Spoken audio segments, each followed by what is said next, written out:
Picks of the week. Also, remember to follow us on Twitter at KMega4.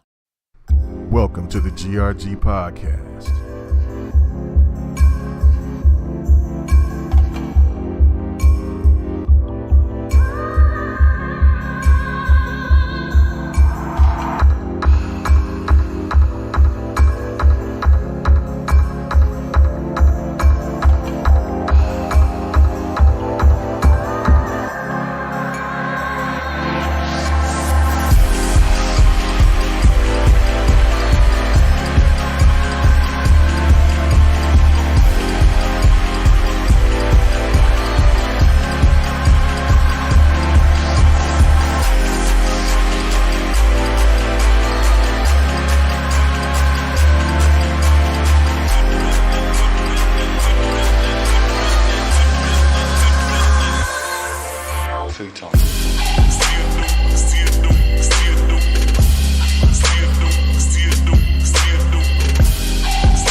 Ladies and gentlemen, yes, we're late. Sorry about that. But, we're, not everybody's on God's time. You know what I'm saying? So on the Lord's time. I was, but I had people here.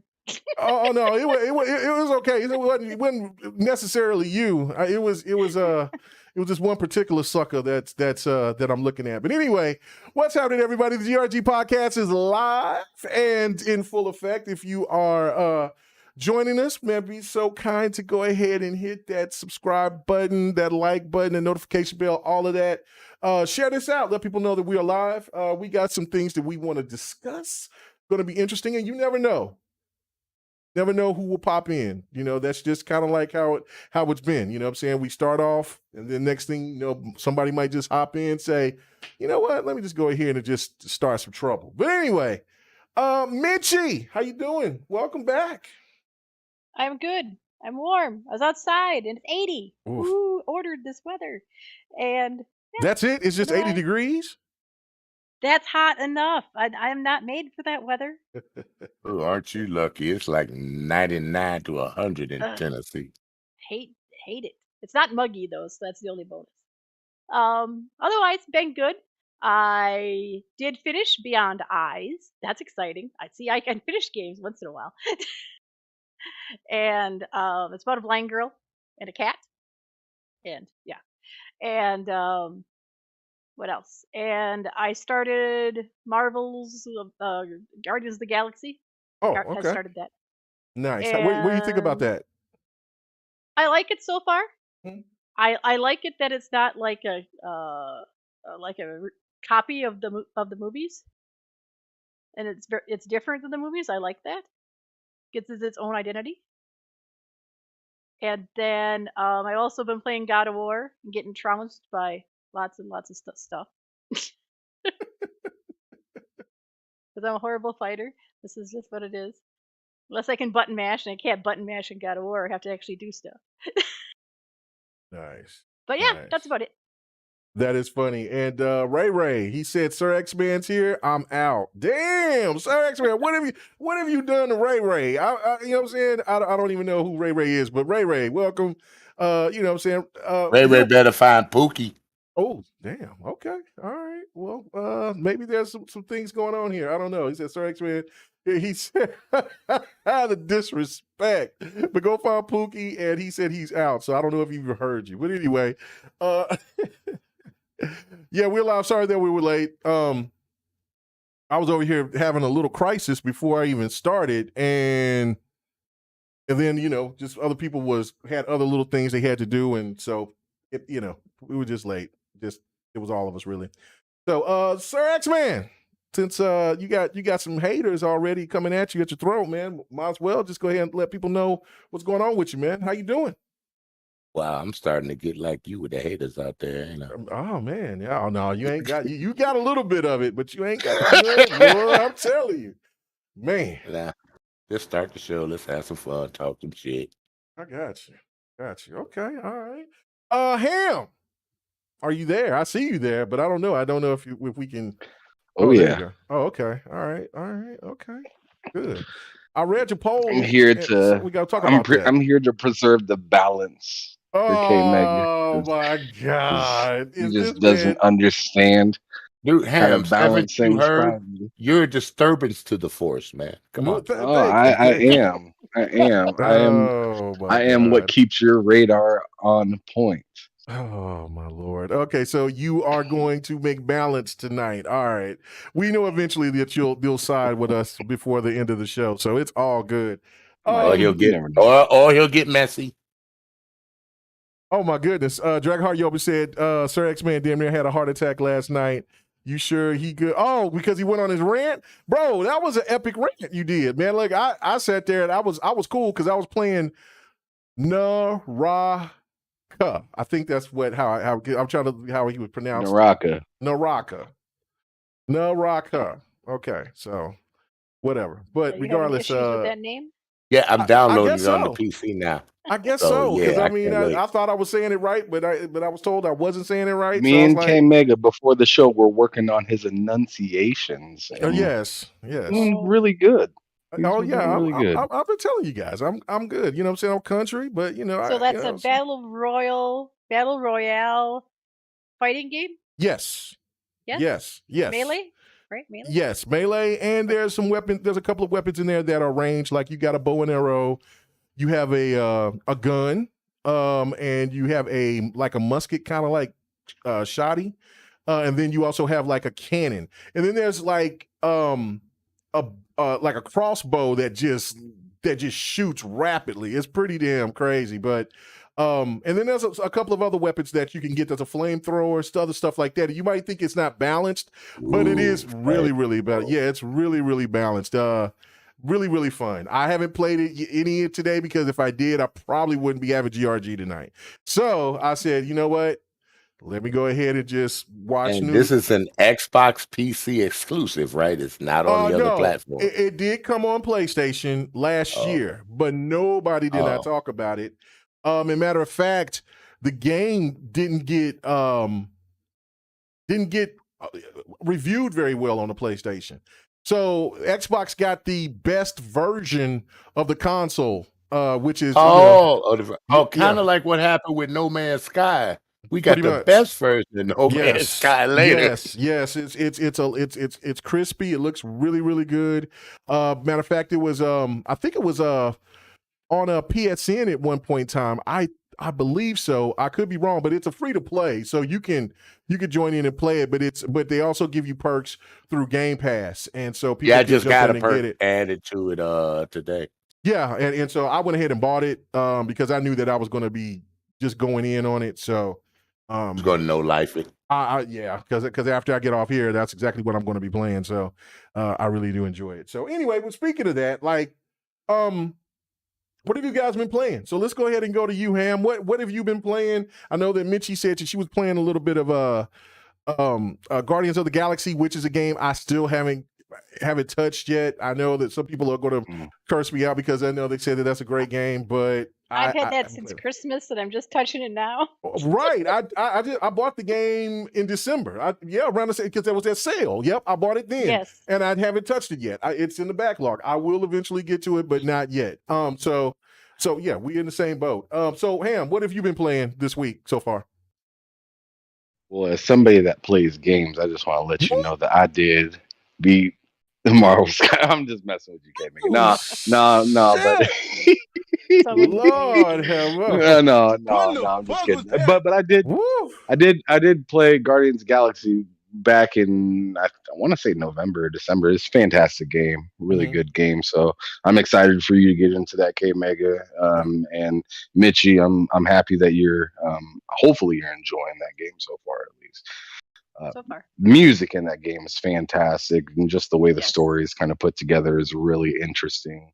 It gives you a few little pieces of dialogue that's wild, and you can choose to go certain routes, and it'll kind of it tries to give you a little taste of like what kind of roles you can do with or how what kind of person or captain you can be with your main character. So I thought that was kind of neat, kind of cool. You can be an asshole if you want. I actually wasn't when I played that, but you know, if I was playing it now, I probably would be.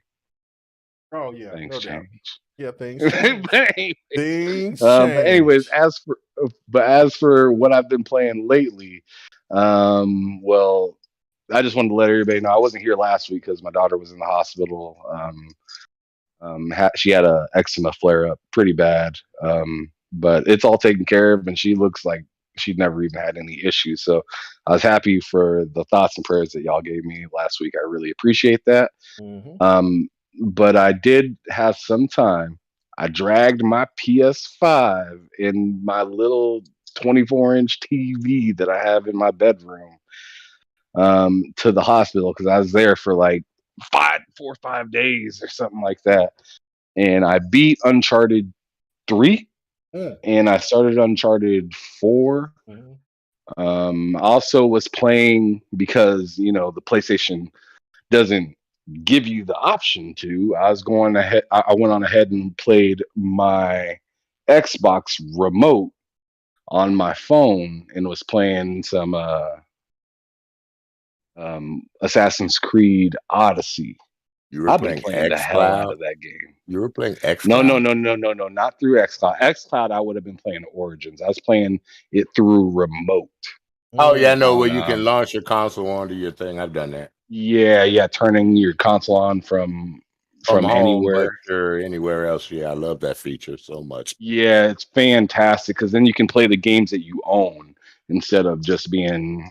They got it where you can use play your 360 games on it now. Before, when it started, you couldn't play your 360 games, but now you can.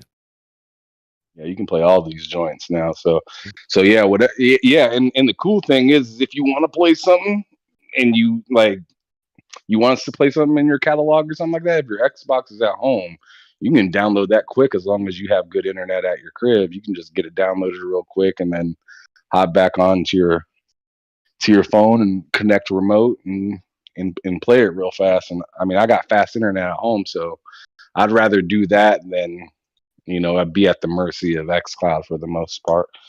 But it was pretty dope. I played that game for a few hours, mostly during the night after she went to bed, because during the day she was a handful. She ain't used to being in the bed all day. I can tell you that much.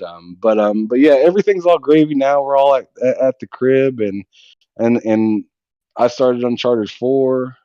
It's a lot different. Everything just looks beautiful in that game.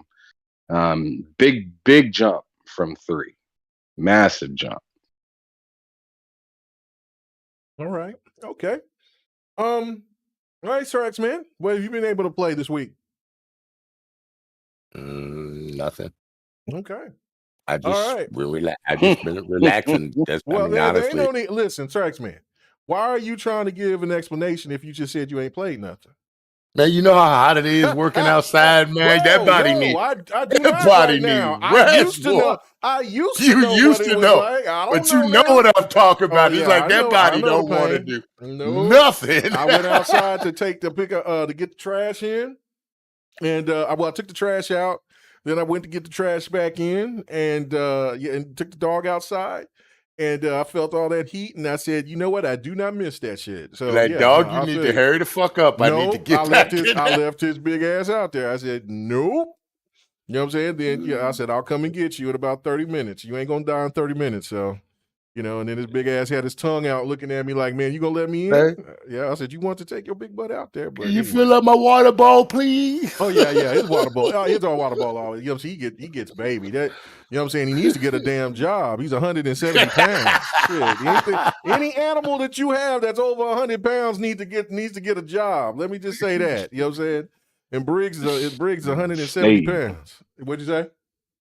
I said he stay eating. Yeah. You know what I'm saying? So, big old baby. But yeah, I love big old Briggs, boy. But yeah, now he's a great dog. This was my first bull mastiff rescue dog, and it's pretty sad. Found out that his whole litter passed, and he was the only survivor, and he is the runt of the litter. So that was what was crazy. But like the old heads will tell you that the runts in anything is the best. Is the best out of the one that gets the bigger one, the biggest, or the one that's the more nurtured. It's usually not the best one because it's got everything that it's wants. So it's usually going to be it's not going to work as hard for you if like for horses or anything like that. But if for and for dogs, it's just it's the same. Like he's a really, really good dog. And bull mastiffs are smart. Like they're really smart. And he be picking up shit like he'll hear something, he'll get up, woof. And I'm like, what are you woofing for? What's going on? And look, and nothing's out there. And then probably about 2 or 3 minutes, you'll see somebody walking. Like they're really, really keen. They're really good dogs, man. I would advise if you can handle an animal that can get up to anywhere from say 150 to 290 pounds, then you could definitely get it. Because I think the English bulldogs get up to 200, get up to almost 300 pounds. So Man, when I grew up, we had two massive. giant Alaskan Huskies, man, and we used to ride them as kids. Oh yeah, So Alaskan Huskies. I know I had a the kind that you see like in the cold wilderness, for the cartoons with the big barrels on the neck. Those are the kind of dogs I had, and they Those was are Saint huge. Bernards. Not them. They're real furry. Yeah, Yeah, Saint the Bernards. ones that carry the barrels, they're a Saint Bernards. They're Oh, Saint they were Saint Bernards. Bernards. Those I Saint don't remember. Bernards. Yeah, you said They're I more was in the so Alps. little. I was so Oh little. my gosh, man! Come But on, man, we used to have fun with them. Their name was Bruno and Sharon, and man, they used to let us ride on their back and all that fun stuff. I miss them dogs. Most man. big dogs are really gentle. Now they can be territorial, and of course it's just about how you raise them. But And they always want to lay right next to you with their big hot ass, Briggs always and wanna they be up shed it everywhere. Well,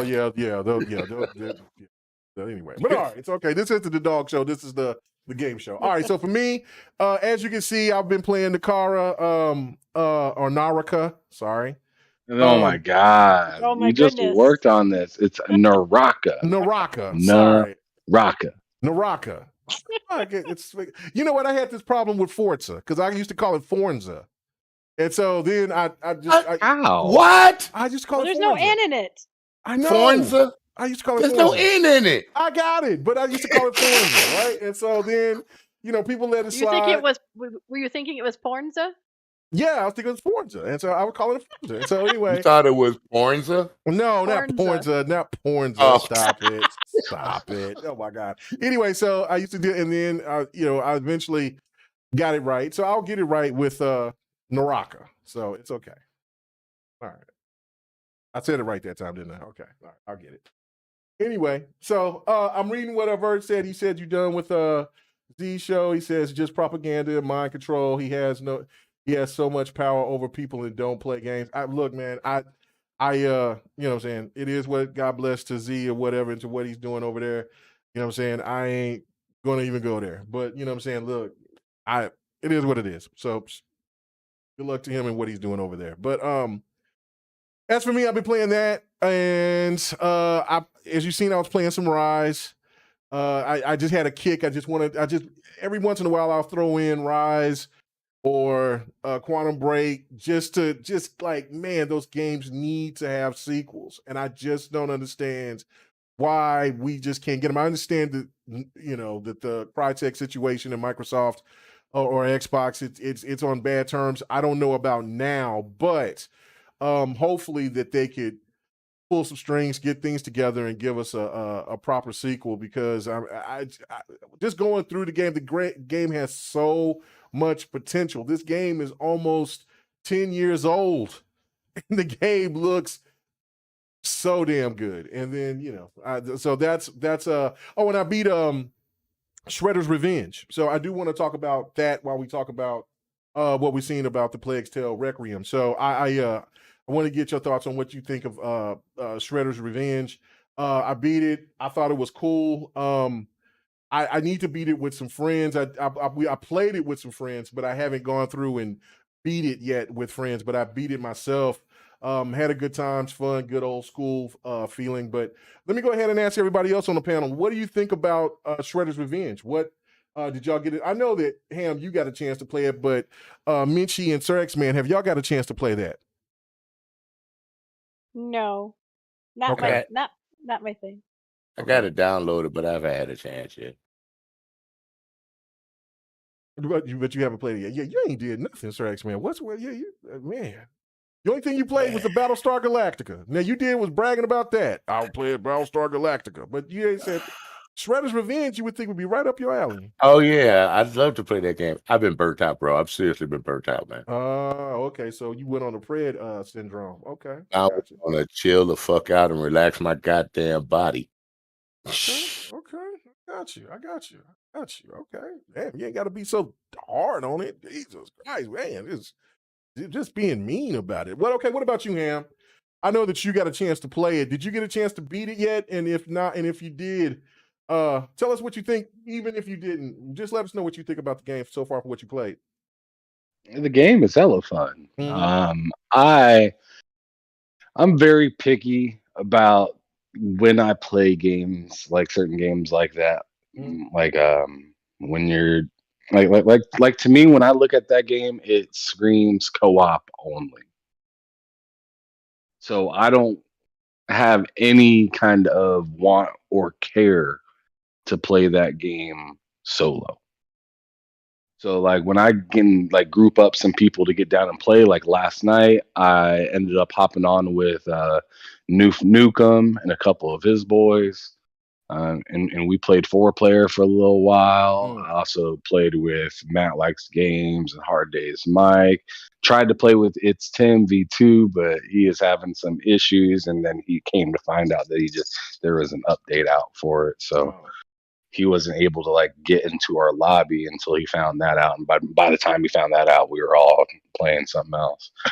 But that game is pretty fantastic. Each level, it's pretty short and sweet.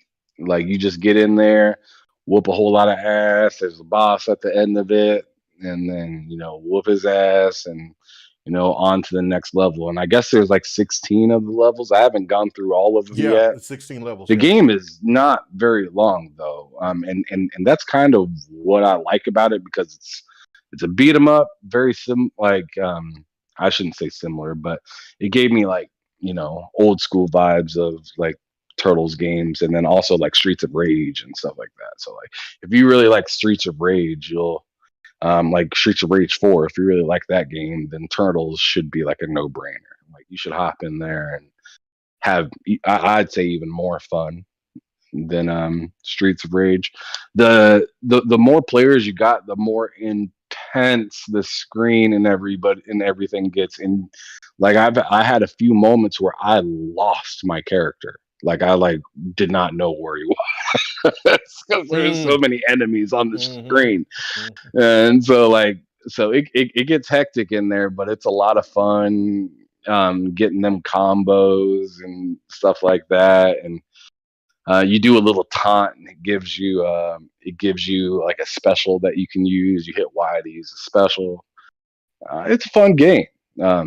really easy to jump in and play, and you don't have to be like overly invested in that game. And that's a nice thing about certain games for me, is I don't have to be too invested in it. But like when I have a few people that want to get down and we ain't got a whole lot of time, that's a game right there. Yeah, no, I totally agree. It's not very long, but you know, it definitely is more fun when you're playing with friends. But it does have some good replayability. You know what I'm saying? Replay value. I think that it's you know, I beat it with Splinter, with Master Splinter. So you know, you get, what was his name? Not Davy Jones. What is his name? Casey Jones. Casey Jones. Casey Yeah. Jones? Yeah. He was never really my The favorite. mask. Yeah, he was never really my favorite character in Turtles. So I you know, but I know a lot of people do like him, but because just you know, I don't know, but whatever. He just was never really my favorite. But what tripped me out, right? Like, I forgot about the punk frogs. Because I was like, what the hell is this? Is this like some kind of, what is it, a battle toad? And then because you can find them and then they'll be in there. And so, which tells me that eventually what they're going to do is that those characters that you can find within the game, there probably will be playable later on in when they have like a season 2 or add some kind of DLC, which would be really, really cool. So look out for that as well, because they do have like secret characters in there that you can go in there and you can find.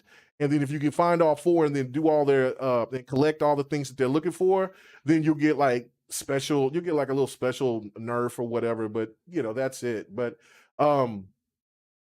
yeah, playing with friends is definitely really, really fun. So you know what I'm saying? So anybody that's looking forward to want to jump in, play some Turtles, because probably the next person I'll probably play with is Donatello, because he's my favorite turtle. So, you know. But Let me know when you're trying to run that, because like I said, I want to beat that game. What And up, I'd be down Stone? to beat it multiple times, but I just don't really care to solo that. Like the only thing I walked in and soloed was that 250 hit combo that you got to get for the achievement. Yeah, no, I saw that. That was dope. Yeah, that was dope. Yeah, I walked in and got that on the second level, and after that, I was just kind of shrugged my shoulders and I was like, that was cool. But I want some people to play it with. It's like playing Fall Guys or something like that by yourself. It's just, you know what? I'm just hit- not into it. doesn't I'm hit not the even. same way. I ain't even downloaded. Like, I will play it if people ask me. Hey, you know, Mega, you know, we got a community night or something. You want to join us? And I'll be like, yeah, I'll download it. But it's not like something I'm going to just get down to. It doesn't even take that long to download. Yeah, I'm not interested. I'm just not interested. I'll play it for a community night thing, but you know me, I'll play it, and then next thing you know, I'm like, oh, this game was great. So I just the competitor in you game. would be like, I can't keep being last. Fuck this. I need to be first. That's you. The competition would it probably would get that game is in the same realm though to me as Turtles, because it's just like I can play that. I can play Fall Guys, or I can play like Turtles or something like that for like an hour, or maybe like 2 hours at max. But after that, I gotta go. Like I can't sit and play it like I can like an Assassin's Creed or like a Halo like campaign or something like that, where I could literally sit down and then get up like 4 hours later and be like, man. But it's not made for the hardcore, just like Turtles. Neither one of them. No, it's not. And I don't think, and that's why I just don't even look at it in that same aspect. I have to play it with other people, or else I just kind of just don't care. Let me go ahead before I get to ask Minchie what she consider it. Well, let me read some of these chats in here. Big shout out to our boy Yobi Soren X. Oh man, one of our main dudes, Sleepy Goblin, always been on here on GRG from day one, man. Much love, Stone King. Appreciate it, brother, man. Thank you for coming through. Too Big, what's happening? Bunty, what's happening? Oh yeah, and so let me know in the chat who's your favorite Ninja Turtle. You know what I'm saying? Because everybody is usually Leonardo, Donatello, and maybe some Michelangelo. But probably Mine's Raphael Michelangelo, 100%. Yeah, nunchucks. But you don't hear too many people talk about Raphael, even though I feel that Raphael's probably got my personality. You know what I'm saying? So, but I don't know. So I don't know what that might say something. I don't know. But anyway, Minchie, what do you think? Are these turtle games anything? Well, I should say, well, there is another turtle game which I was going to bring up, but Is this Shredder's Revenge is something that you think that you might play, get into with some friends, or maybe solo? No, I don't think so. Really, it's not your style. And just not my thing. Okay, all right. What about Fall Guys? No, definitely not. Really? I would thought because it's No. these little cute little fat things just running around and just waddling around. Oh, You would think that those that's Fall just Guys? yeah. Just little chubby little things just running around. You think that that would just make a lady just tickle with excitement, just want to play it. You know what I'm You saying? see, But I you don't know. assume there. I do. And That's what I'm saying. what Yeah, assuming does. yeah, right. You're absolutely right. My goodness. Hold on. He Let me only get my plays sound effects bangers. out there. Yeah, she only plays banger. She said, No, I play wrong. I play a lot of indies. That's what I play. Yeah, I know that you play a lot of indies, but I was just I would think that Yeah, Fall a Guys would lot be of indies. up your alley. I don't know. Did y'all hear the sound effects tonight? Yeah. Yeah. Okay, all right. Now, people in the chat, let me know if the sound effects is here.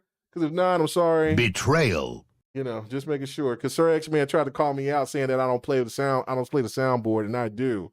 Now, oh yeah, and I said I was gonna play the song, but Maybe see, he didn't have his hearing aid on. oh, I don't wear no damn hearing aid. oh. He said, Ready the Armada. We will use the old ways. oh my God, damn, geez. Nah, but I listened to the replay and I did Mhm. hear your sound really good. Mhm. Xbox was really, really low, but I heard your sound from your soundboard real good.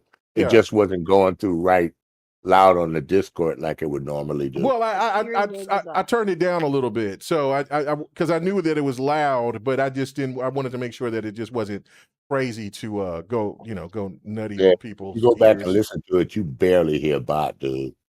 You Yeah. barely heard him. Yeah. Lady Foxfire, what's happening? What's happening, miss? You know what I'm saying? We are there. Shout out to you, you know what I'm saying? And to you know what I'm saying? And to you and all the ladies out there that's disappointed about the decision from Roe versus Wade.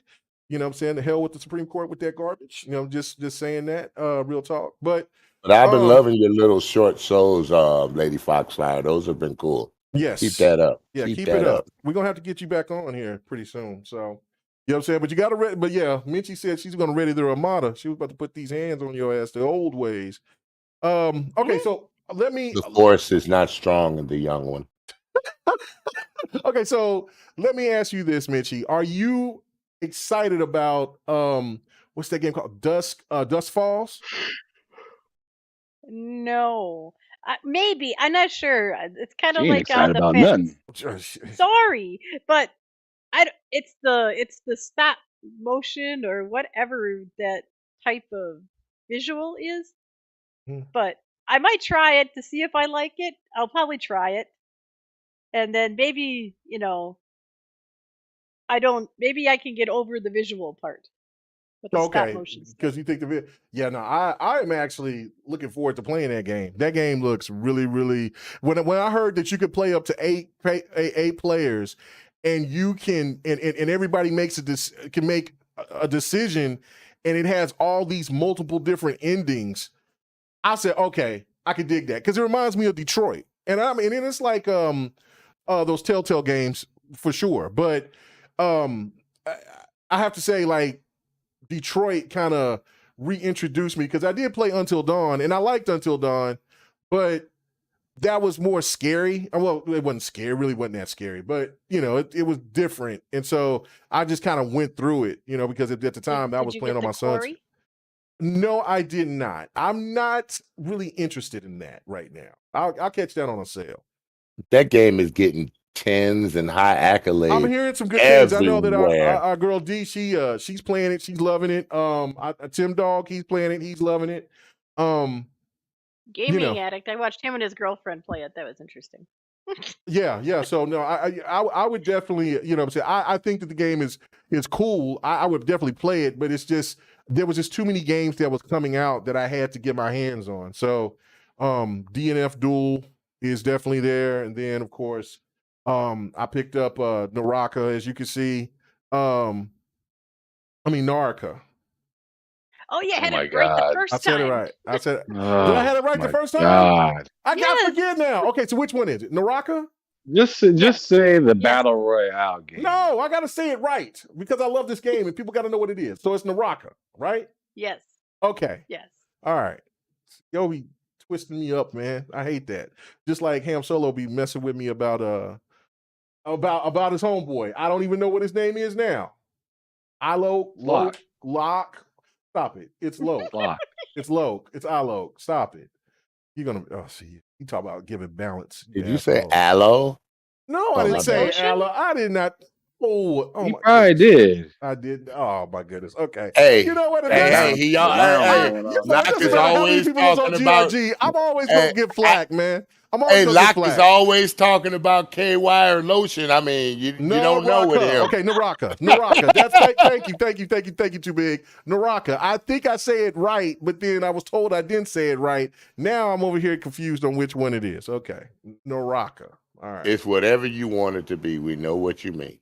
Right. But yeah, people need to play that game. All right, so let's get one more game to talk about. Let me hear what you think before we get into the meat of the show. But the Plague's Tale Requiem, I just watched it probably about, well, now it's been almost about a little bit. Play the first one? No. Oh, No. here we go. I'm like It's in partially the backlog. I'm partially through the first one. Oh, see, now I know I'm in trouble. But I got stuck. And then so I get stuck, well then I if I get too frustrated, then I quit for a while and I go back to it. So I know I'm in trouble if she's played it. It's in my backlog. I've been saying I want to play it. I bought it. What's that Yeah. supposed to mean? No, I'm just saying. I mean, I don't know. It I'm just means doing it ain't bad. going nowhere. It ain't going He nowhere. dissing me over here. That's what he's doing. I am not dissing you. Oh my God. Okay. See that you make me feel bad. But anyway, so Car's on, but the transmission don't work. Oh. So what did you guys think about it? So Mitchie, you said you would start off saying that you have played it. I have not played the first game yet. I this played something the first one. Yeah. So did you see And I the liked the trailer? first one. I watched their gameplay that they had up. There's 7-hour wait time that they had. I looked at that at like, I don't know, it was like 9 in the morning and they still had 4 hours to go. I'm like, okay, I'll just get it on when I get home. And then so I watched the gameplay looks really good. I mean there's more powers than last time and there's more weapons. More than the slingshots, thank God. So and it looks really good. I mean, those rats, those scary as heck. Holy cow. Rats. Those rats are scary as heck. I don't But you would definitely play. Not big on rats. But you'll Yes, definitely I will play it Okay. even though I don't like the rats. I still play it. Okay. Yeah, I'll play the second one too once I get through the first one. Okay. All right. So you guys got to educate me because, like I said, I haven't played the first one yet. I see Sleepy Goblin saying, man, I'm going to have to pull that out of my bag, dig that out of my backlog. So, you weren't the first person that told me that. Okay. So what about you, Sir X-Man? Have you had a chance to play the Plague's Tale? Nope. Okay. All right. So good. I'm not alone. No. I kind of was hoping that Sir X-Man did come out and say, no, I didn't play this, man. So did you get the chance to see the sequel, though, the trailer to that was released today? Not today, but I saw the one when they showed it at E3, and I'm like, that's right. That's a lot of damn rats. It is. Lots of rats. A lot of rats. You're I afraid of looked rats? interesting. No, hell no. Shit. Rats. Okay, so what would you rather battle? A rat or a tarantula? Godzilla. Godzilla. No, you got a choice: a rat or a tarantula. It's right Dude, there. You're in your room. You're in your room. You're in your car. I and played it's right Tomb there. Raider. Which one would you battle? I've seen lots of rats, and dinosaurs, and everything. That shit wouldn't bother me. So I mean, you say you don't like rats, so I'm just saying But from where I looked for, the rats are their friends, and look like the rats actually helped them vanquish some of the enemies. When I looked at it. Well, okay, I'm talking about though you trapped in your car or you're trapped in a room and there's a big ass rat looking at you or a big ass tarantula. Which one would you rather battle? Dude, I just step on a tarantula. Okay. All right. I don't even know. I don't think you know what a tarantula is. I do know what a tarantula. Now you got me being country. Jesus Christ, got me being country. Oh shit! Oh my goodness! Got him. All right. Nah, but it looks like it might be a good game. Okay. All right. What about you, Ham Solo? I'm pretty sure that you've beat the first game. Did you see the trailer? Yes. And before you, Yes. which one would you battle? A rat or a tarantula? It's right there. You got no place to go. You can't avoid it. It's right there. Which one you gonna let you like? It's me and you. Let's go. A rat, because I ain't trying to get hit with that venom. Okay. All right. Tarantulas are gentle. They are gentle. Yeah, that's why I think. Thank you. You could just let the tarantula crawl on your hand. I used to have pet tarantulas. That's why I'm asking the question. So when I was a kid. Oh See, wait, now, if wait, you wait, would've wait, said wait, wait, rat wait. or I'm thinking of Yeah. a scorpion. Tarantula is a hairy ass spider. Yes. You didn't know what a damn tarantula is? What? I had it mixed up. That's why I said venom. It got venom. Yeah, they got venom. But it's They not. do not- too. Well, Yeah, then but they I'm don't back to bite the very rat. often, do they? I'm not worried Ladies and about gentlemen, we're rats. gonna have these people come back and look what tarantula is. Dude, I used to work for a Chicago Housing Authority where they had 8-foot rats in the project. Bro, So I've seen them big ass rats. There was at the plant. There was this big ass rat that was bigger than a cat. I knew then. I was like, damn, that's a. You saw that big ass tail, they be like, that ain't no goddamn cat. That ain't no cat. It ran out of my truck because I had. It was a used truck and it was a spare truck because my truck broke down. And so you know, spare trucks. There's some nasty ass people, right? Like, so I get up in there. And I start getting ready to clean it out. I go in there, but I have my flashlight because it's like 3:00 in the morning. And so I get my flashlight, and now I hear this rumbling. Like, it wasn't like, like a normal mouse or something like that would just move. It would scatter. You hear a little, no, you heard buckling the seats. The other seat was boom, boom, boom, boom. And all of a sudden, I'm like, what the hell is that? And I see the ass and the tail. I said, I know that ain't no rat. And then I look Is that when you turned into, I'm a little 14-year-old girl. I went like, hell no. I said, what is that? And then I looked and we looked at the side. We looked at the truck on the other side. And he does a big ass hole where he was coming from, and he was eating, because there was other drivers that left food in the truck and all shit that. in there, So nasty bastards. But anyway, but okay, Ham. You said so. You would rather battle a rat. So I got you. So, what about the Requiem? What do you think about the trailer that you seen? Bruh. So, I mean, since y'all ain't played the game, I'll put you on some game real quick.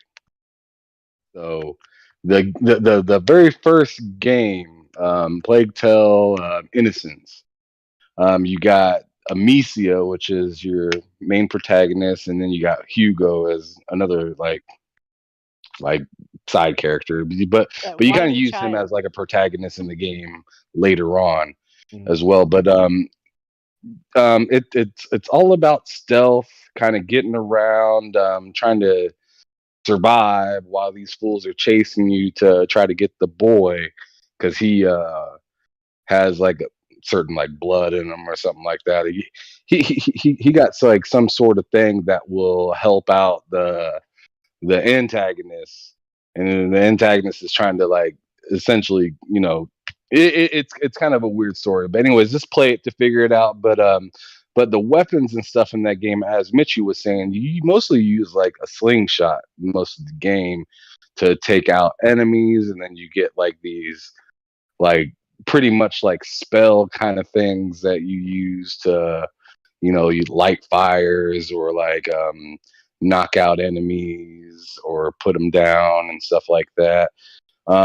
It feels kind of walking simulator-ish a little bit, but like the story is fantastic. Yeah, rats are all over the place. Later on in the game, you can, kind of manipulate the rats. But you could see that within the Requiem demo that you're going to be able to probably do that a lot more, because in Innocence you weren't really able to do that until like towards the end of the game. And then the very end of the game, which is dope, used a lot. But yeah, the other weapons that you have, like I seen her holding a crossbow. I thought that was pretty dope. You don't get to use anything like that in Innocence. She strangles The people.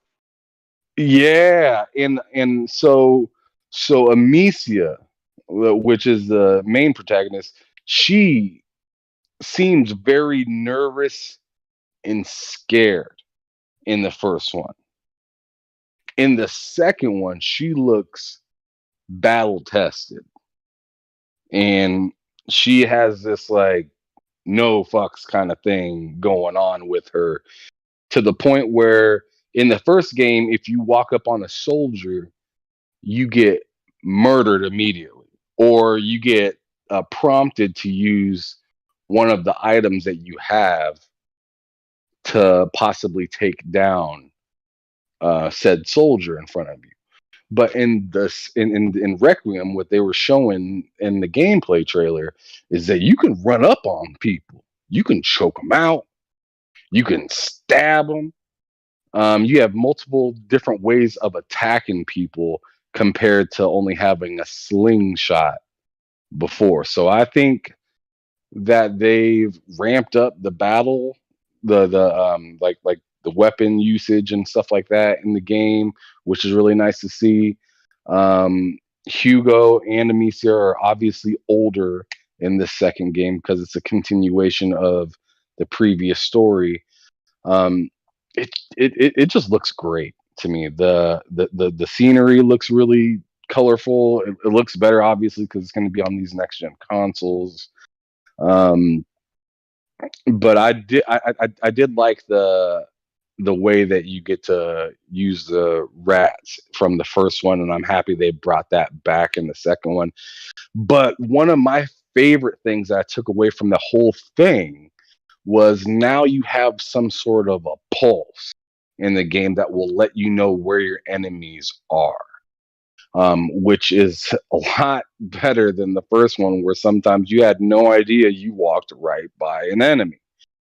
So this time you'll be able to use the pulse, and the pulse is goes back to Hugo initially. He tells you, "Yo, I'm able to detect where the enemies are because the rats can feel the blood going through the veins," or something like that of the enemy. When I first seen that, I got confused because I'm like, because I thought that he had that ability in the first game, but now since you're explaining it, it makes sense now that he's now enhancing his abilities with the rats. Okay, but go ahead. That's interesting. That's very interesting. Yeah. So I caught that while watching it because I was watching it with the volume low the first time when I was streaming it, and I didn't catch him say that. And then I listened back and watched it again on stream. I had the volume up and whatnot, and I was like, "Oh snap! He's able to read where the enemies are because of the rats beneath where they're at." So I thought that was just super dope, because it seems like this game's gonna have a lot more enemies than the previous one, especially if they gave you all these weapons and stuff like that, because these people are looking for you in the first one. And I'm not going to tell you what happens through the first one because I don't want to ruin the story for you or anybody listening. But but it seems like they had enough of you after the first one, and that they're really on your ass. Like they called up, you got 6 stars now. You ain't got 4. You got 6 stars. You are running.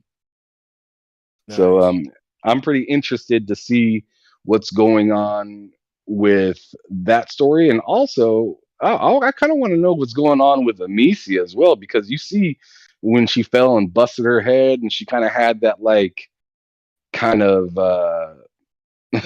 moment of just kind of like having to stop and think, and things are going on in her head. I'm wondering if she's acquiring any of the issues or complications that her younger brother had. So I'm really interested to see, like, are you going to be able to have the same abilities as Hugo later on in the story, or is it going to be, because you remember when they showed the trailer little over a year ago, it seemed like at some point that it was Amicia versus Hugo for a moment. And I mean, I might be wrong, but I'm wondering if at any point, like, if it's her against Hugo or her against somebody else that can summon stuff like this once again. I don't know. So I'm just interested to see how it all plays out. October, I think 8th or 12th or something like that is when the game comes out. 18th. Okay, thank you. That's when the game comes out, and it's going to be in Game Pass, so there's no excuse not to play it. K Mega, stop it. But yeah, it'll be fire. I'm excited for this game. It sounded like it, and you know what I'm saying. Look, I'm gonna try to put some time in. You know what I'm saying. But first, I don't know if y'all watching this gameplay, but Ham, I know you like playing older games. Do you know the name of this game? Yes. And people in the chat, what's the name of this? Well, okay, yeah. Well, what's the name of this game? I haven't been really paying attention. Oh, okay. All right. Okay. I don't know what this game is. I'm kind of curious. All right, Sir X-Man, I know you like playing the old classics. Do you have any idea what this game is? I'm being honest, I've seen it before, but I don't remember, dude. Okay. But I love the wrap around the corner to get your targets, though. That's so Rainbow Six. Well, old what about school you, Rainbow Minchie? Six style. You got any idea what this game is?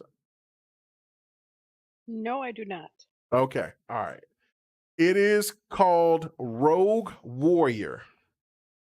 It is a game that was on the 360. I believe I don't know if it ever came out on PlayStation, but it came out on the 360. It was made from somebody from Bethesda. Yeah, I never played it. Yeah. The lead guy, he cracks me up because he is no nonsense. He talks some wild shit. Like, he is just, man, he's nuts. He's nuts. Like, you know what I'm saying? I wish I could. Is this the dude that would cuss and just say just all sorts of wild, just like of wild shit. Yeah, wild shit. Like, he would just, shit. yeah, it would just be inappropriate. Get this, you motherfucker. Like, he just, it's nuts. Like, he was, man, you gotta watch a video of it. What's up, Fahim? Yeah, I heard cuts on this where he's like, yo, fuck yourself, you stupid son of a bitch. Like he was like, get this knife in your fucking, like he's a nut, like he's crazy. Okay, what does that remind me of? Duke Nukem. Duke Nukem talks shit like that. So Mickey Rourke. That's why the voice sounded familiar. Mickey Rourke voiced the main character. Okay, that's why it sounds so sounds. I was like, whose voice is this? I've heard this person's voice before. Man, I wonder if they would ever try to bring this. If Bethesda would ever try to bring this, because I think it's a Bethesda game. I believe. I can't remember which studio from Bethesda, but it's one of those games from there. So it's pretty damn wild.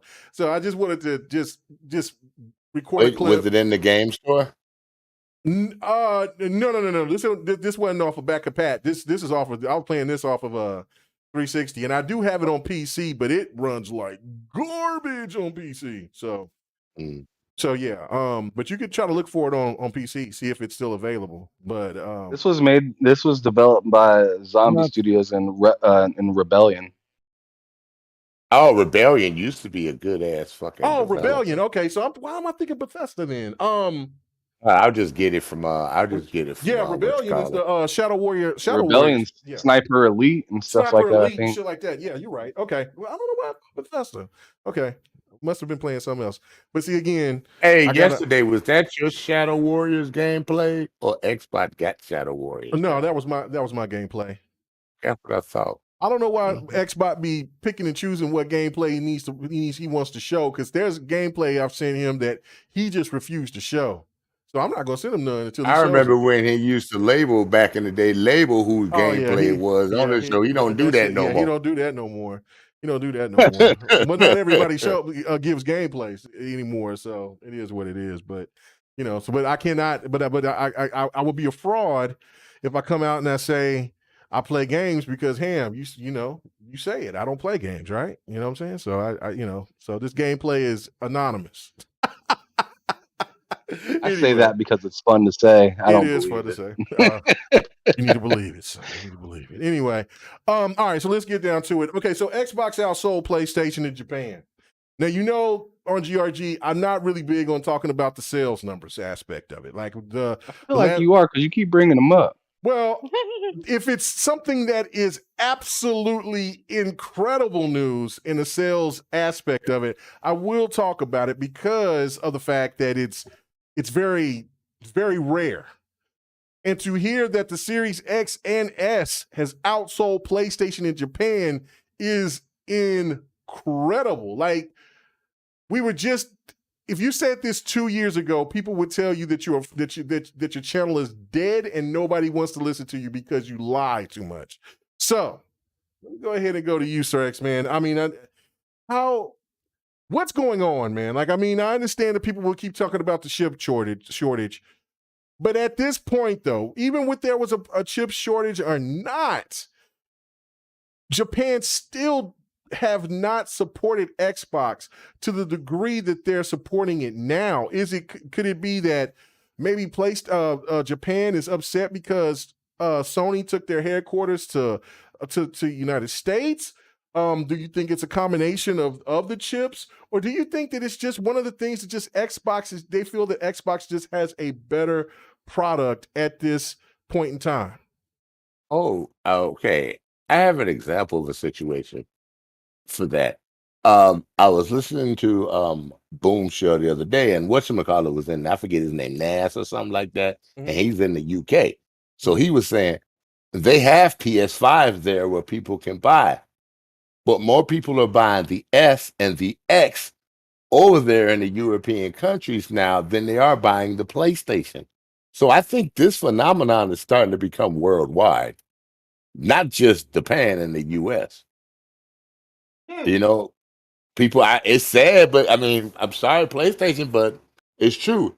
And they're not bundling the Xbox and Series X out here because you can just buy it outright anywhere. Every PlayStation you go to, where you go to a game store, they're trying to bundle it. And a lot of people are saying, excuse my French, fuck that. Just give me the other new next generation console. I can just buy it outright. You can find them in Target stores most of the time, anywhere. A lot of people are just tired of the bundle ripoff bullshit. They just want to pay the regular price and get out. And I think that's what's happening in Japan. For one, they can't find them in Japan because they're trying to get more people in the US market. And Nintendo is too popular over there.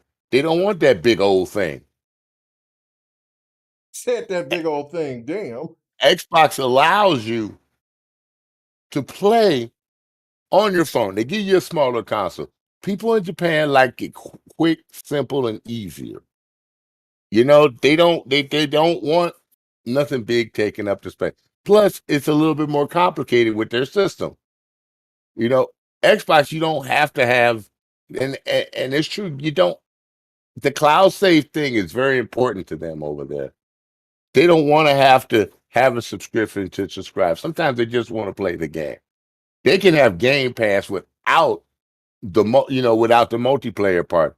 They can still play just $10 a month instead of the 15. That's a better option for them.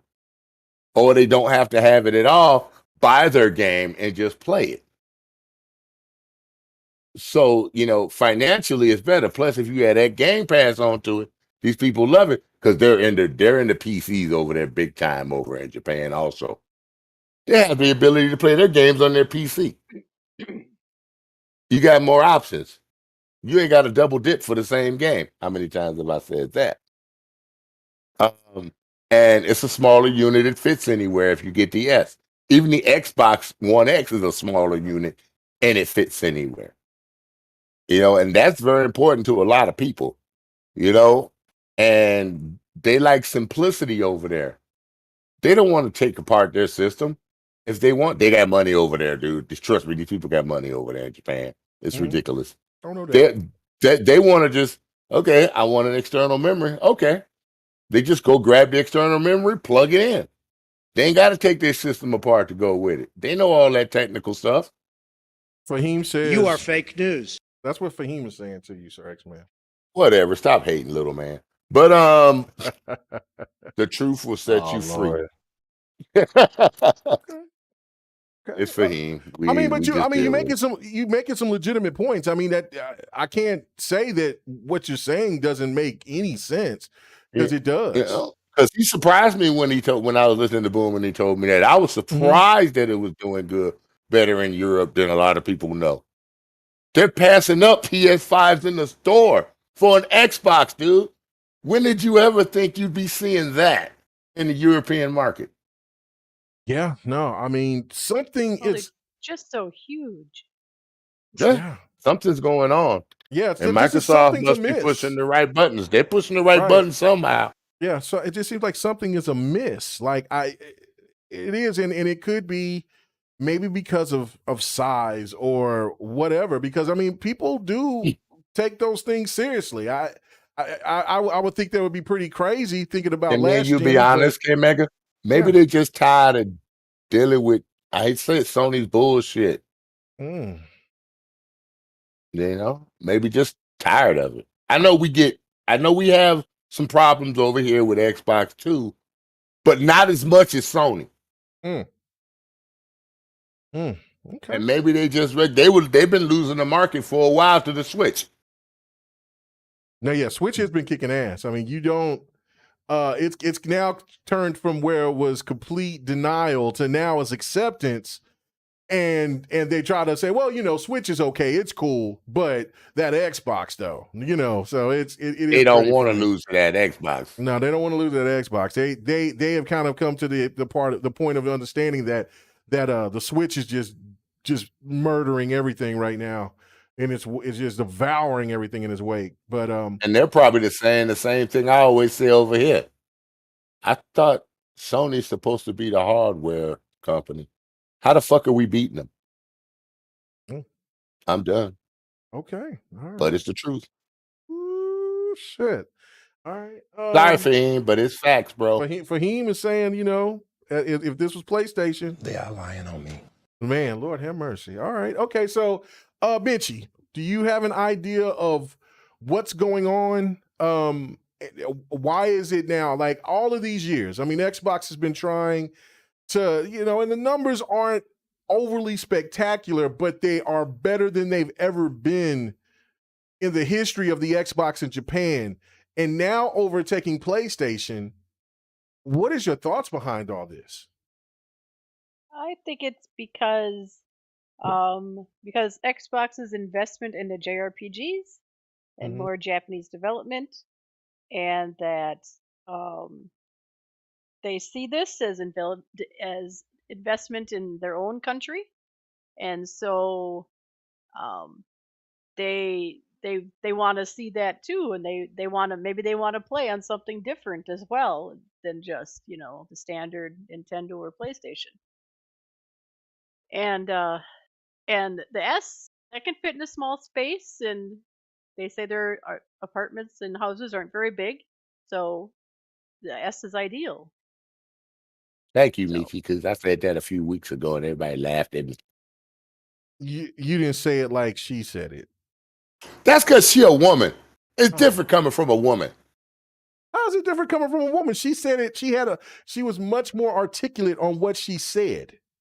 Did you actually say a big word, articulate? I'm impressed. Okay, I'm done. I had to mess with you, dude. I just had to.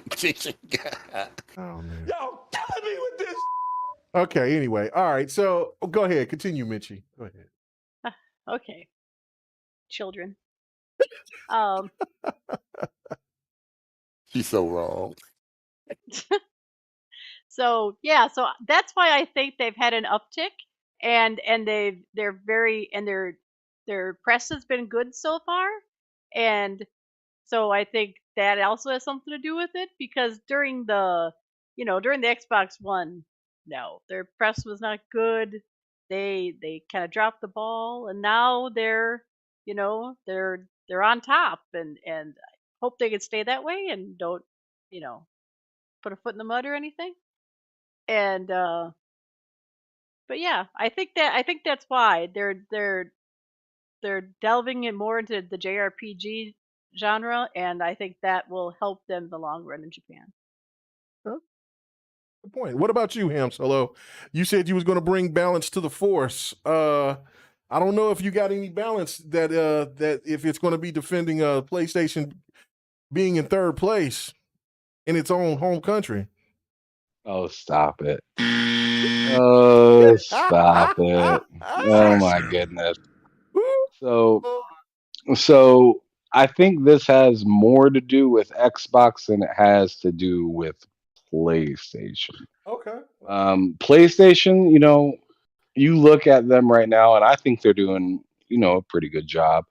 But a lot of what they have isn't really fresh right now. And one of the new games that's coming out isn't even a new game. It's The Last of Us, game that many people have played already. You look at their subscription service, it's full of most games that have been around for a long time and doesn't really get a whole lot of, I mean, the games there are good in the subscription service, but you have a massive portion of the fantastic games that are streamed. So it's like not, it's like whatever, right? At least for me as a consumer, I like to play my games natively, downloaded to my console. But where I'm kind of getting at is I think it's more about what Xbox is doing and less about what PlayStation has done or is becoming or whatnot. The accessibility to be able to play games for Xbox is at an all-time high. It's never been more easy just to turn on your console and play a game. You got Game Pass now. You have different devices that you can play it on. Like I said, I was in the hospital playing remote, and that's not even the only option. You can also do cloud gaming as well. So you can play either your own games or you can play their games. And then you have the Series S that, like Sir X-Man was saying, it's nice and small. And that's a big deal. In Japan, they looked at that Xbox One prior and they're like, this sucker's big. I ain't really feeling this VCR. But yeah, so like I think it's just the accessibility throughout being able to play so many dang different games. You can play, Origins just came on there recently. You got like Sniper Elite. You got fresh and you got a mixture of fresh and old games coming on compared to PlayStation Plus, where So you're saying nobody wants to play old games on PlayStation? Not true. I feel like they don't put as much respect on their old games as Xbox does. Xbox will go in and give it that FPS boost and just show you that they give a dang about those old games compared to PlayStation, where they can't even figure out the font of some of their you can games. play the old games natively. Watch a kids show. Okay, we'll get you on. But yeah, so it's just to me, it's the sheer care that Xbox is giving the old games while providing you new things, new experiences to play at the best that it can be. You guys were talking about earlier with Naraka on PlayStation and how it wasn't, marketed properly. And then the game came out and it's not even functioning as well as the Xbox version is. The Xbox touted Naraka coming out. You didn't really hear a whole lot about that from PlayStation when it came out there. It was just kind of, an it was afterthought. in a state of play. Yeah, it was in a state of play, and then that was it. Yeah, it was kind of an afterthought. But Xbox really has been doing as much as I like to knock on Xbox for their marketing of these massive titles, I would be silly to say that Xbox is not marketing well especially for the lower end titles. They are crushing it with letting everybody know, hey, you want to play indies, you want to play these small games, you want to play this, that, and a third, you're going to be able to do that.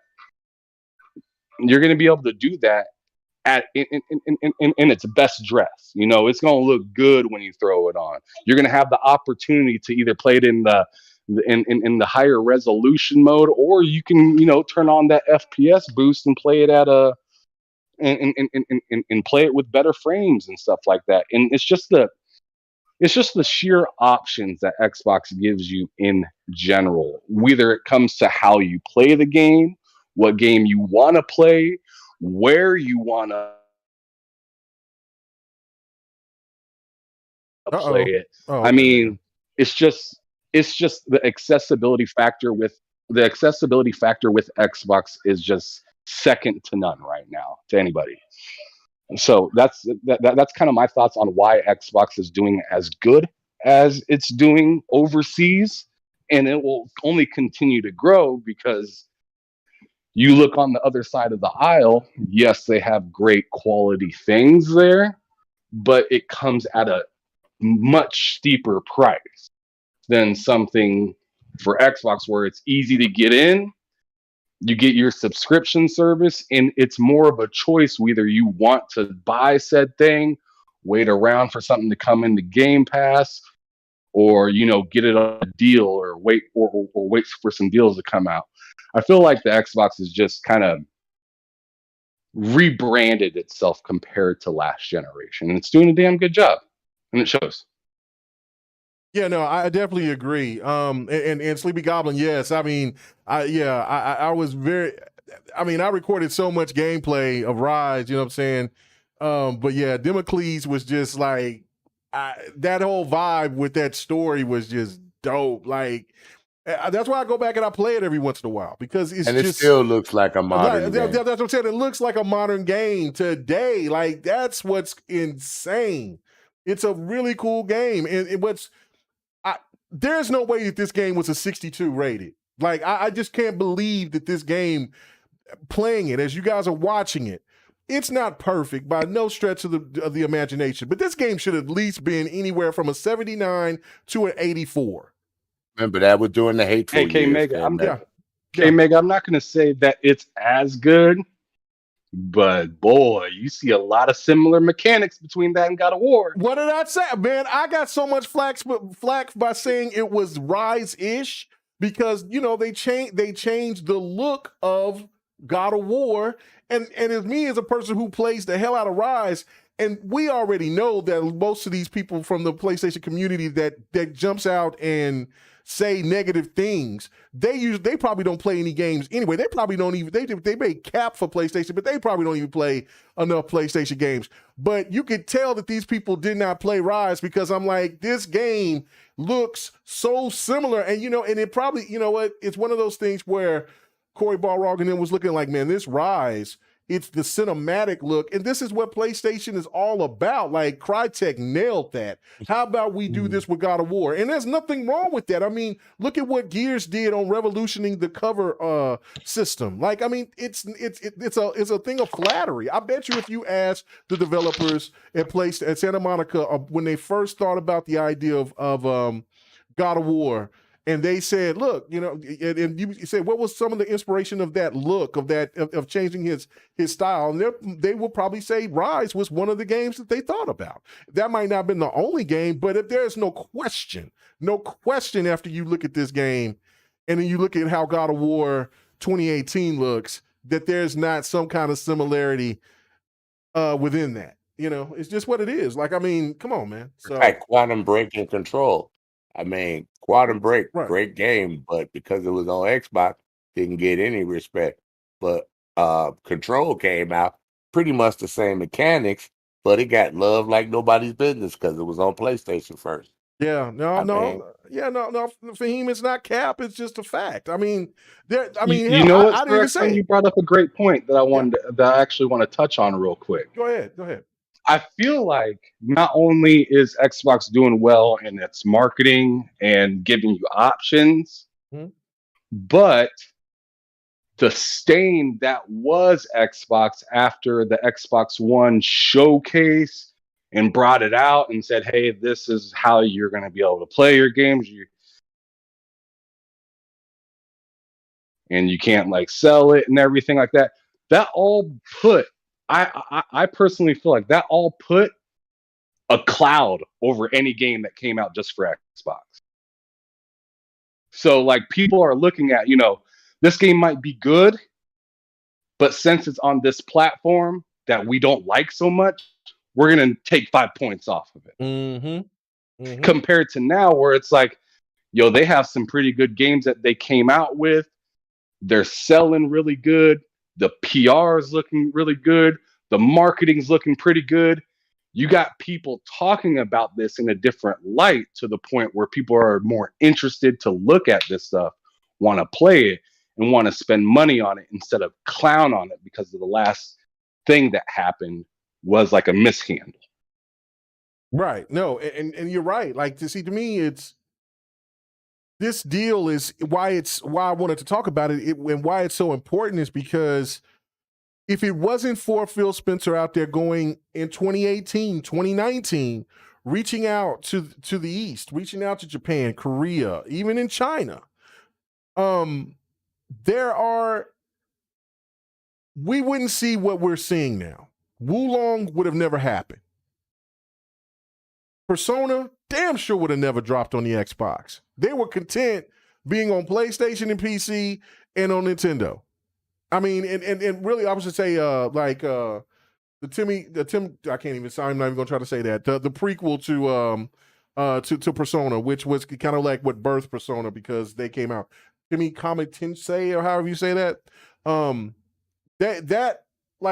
That could come on Xbox next. Listen, I would not be surprised now that if it gets well received, of just people posting and showing game clips and showing that there's people that's beaten in any of the Personas that's coming out, I would not be surprised if Atlas doesn't go ahead and drop maybe the Fighter that came out on PlayStation and PC, even though that the Ultramax came out on the older gen, and Strikers. Because I think that Persona Strikers, I think that those games have potential to come over to Xbox if people receive it well. That's why I was saying, like, there's no excuses at all, Xbox gamers. You have to jump on this and take full advantage of it. You've been asking for it. You've been touting it. Now they put it in Game Pass. There's no excuses. No excuses whatsoever. And so them reaching out like they're doing, the games that they're going to be bringing over to the box, the relationship is getting better, finally. I mean, and then, of course, they, I think a little bit of what everybody else is saying, like what Minchie was talking about, the PlayStation is just too big. And you know what? You got to respect that consistency because that was what they didn't like the Xbox One for. There was like a damn thing looked like a toaster oven. So they were like, it's just too big, while the PlayStation 4 was just what looked good. And then when they had the Slim, it's even smaller. So, at least, like I said, at least they're consistent. So I think that that's a big factor. And on the top of the other fact that they moved to Santa Monica, I think that that pissed off a lot of Japanese people for sure. Because the one good thing about the old PlayStation wanted to take. Go ahead. It was always quiet.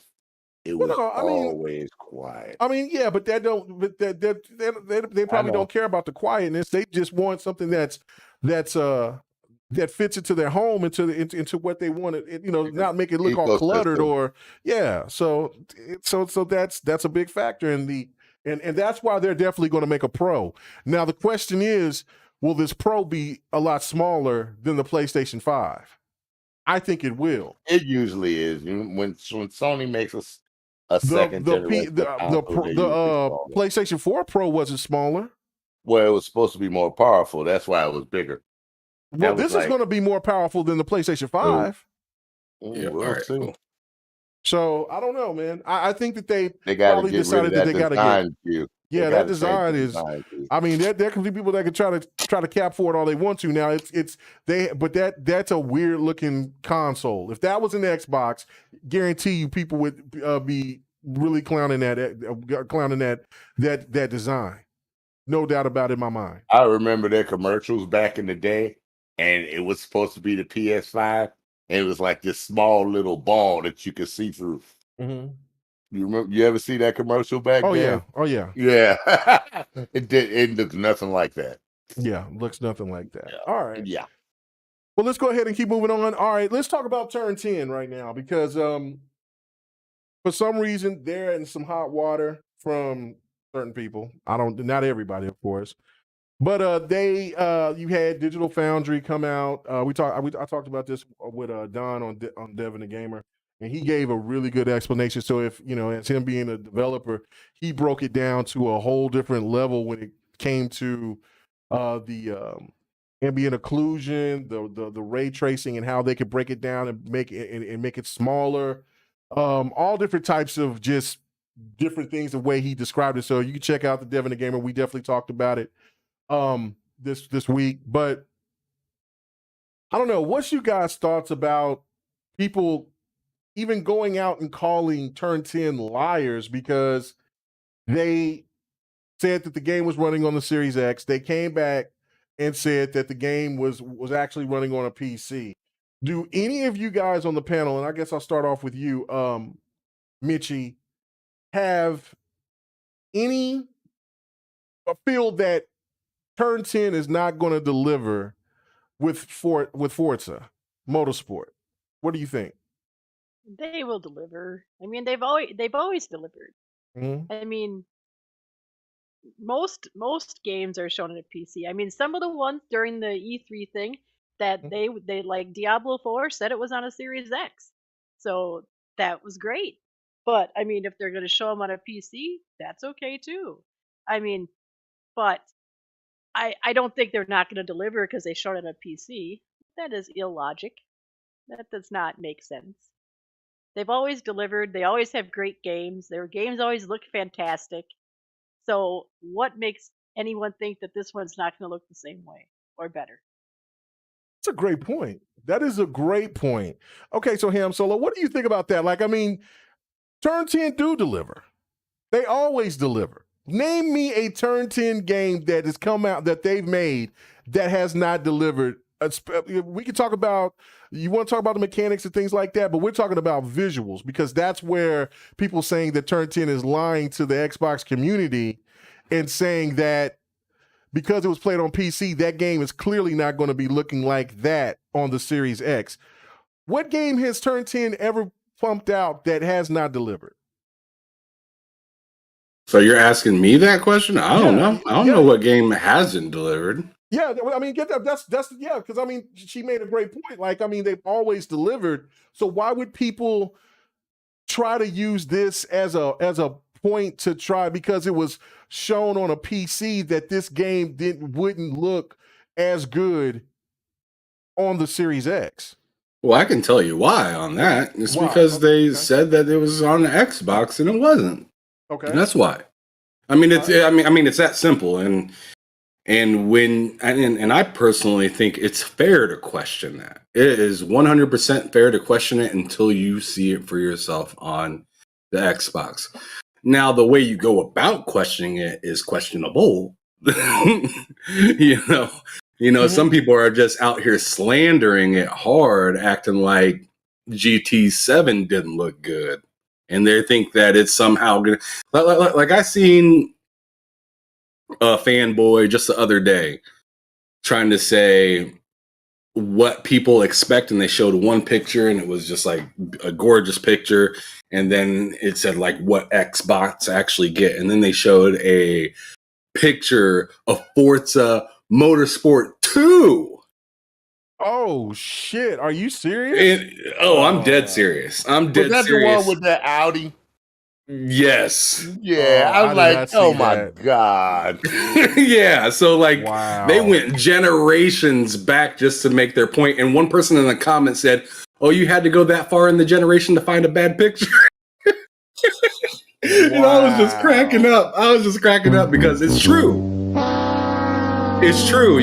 They don't put out fodder. And people are trying to claim them as being somebody that would put out fodder. And I think that's bogus. Like I said, it's all about how you ask the question, and it's more about how you ask the question than And it wasn't even the same car. Right. It wasn't. Oh man. It was just kind of rough to see, but at the same time, like I feel as somebody that if you want to question something, you're more than welcome to question something. Right. But if you come at it in a derogatory fashion, you're not really questioning it as much as you're just beating it down. And I feel like anytime Xbox shows anything, here comes the crowd to come out to beat it down. And like I said, this has a lot to do with the last generation, where you would see a game that's objectively good, like Rise or something, get a score that just doesn't make any damn sense. Just because people look at it, see that it's on Xbox, and then they just torch it. So what we're seeing from the community, more or less, is it doesn't matter if you have one good game or a couple good games. The community is looking, the toxic community, I should say, is looking for consistency to be shut up, or else they're just gonna they'll pull out your best game and say, well, there's this, that, and the third wrong with it, while also saying that their game has something that it truly actually doesn't, just to try to make you feel small. So those same people, Destin Ligari or something like that, actually pointed it out in a recent video. Right, I watched that video on his show, and he was like, yo, y'all was talking about ray tracing everywhere in game and everything like that, and turns out it's not really there, but nobody's coming back to complain about it. Why? Because this PlayStation, I guess you could say, has a lot of quality to the point where a lot of people are willing to look past some things. It's not popular yet that they're doing bad things. Until it's popular that they're doing bad things, they ain't going to admit defeat to anything. You know what I'm saying? Right. So they're just going to keep riding their high horse, whether, it's correct or incorrect, but they'll stand behind whatever they say.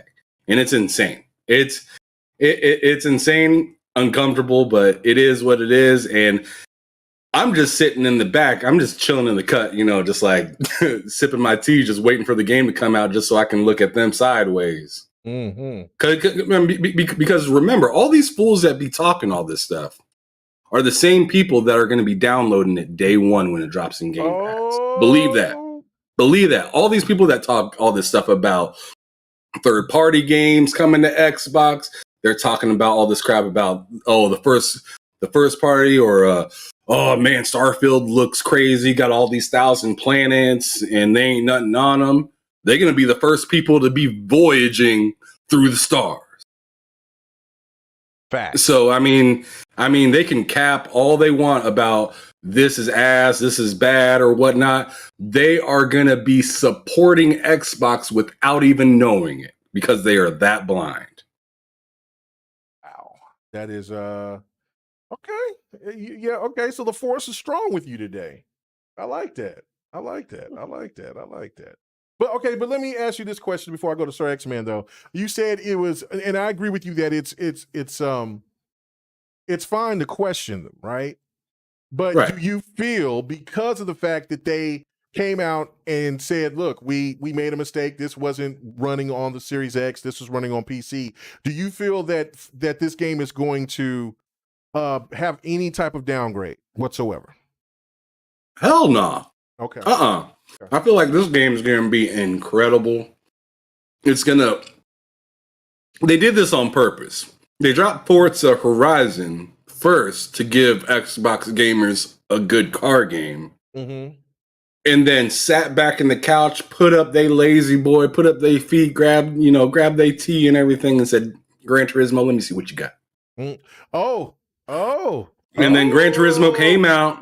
Everybody was touting this, that, and the third about ray tracing this, ray tracing that. It looks beautiful. And then what happened just a week or two ago? Oh, Bro came out on the show and said, "Yo, this ain't no gimmick. We're not dropping these fancy words. We're not trying to play with y'all.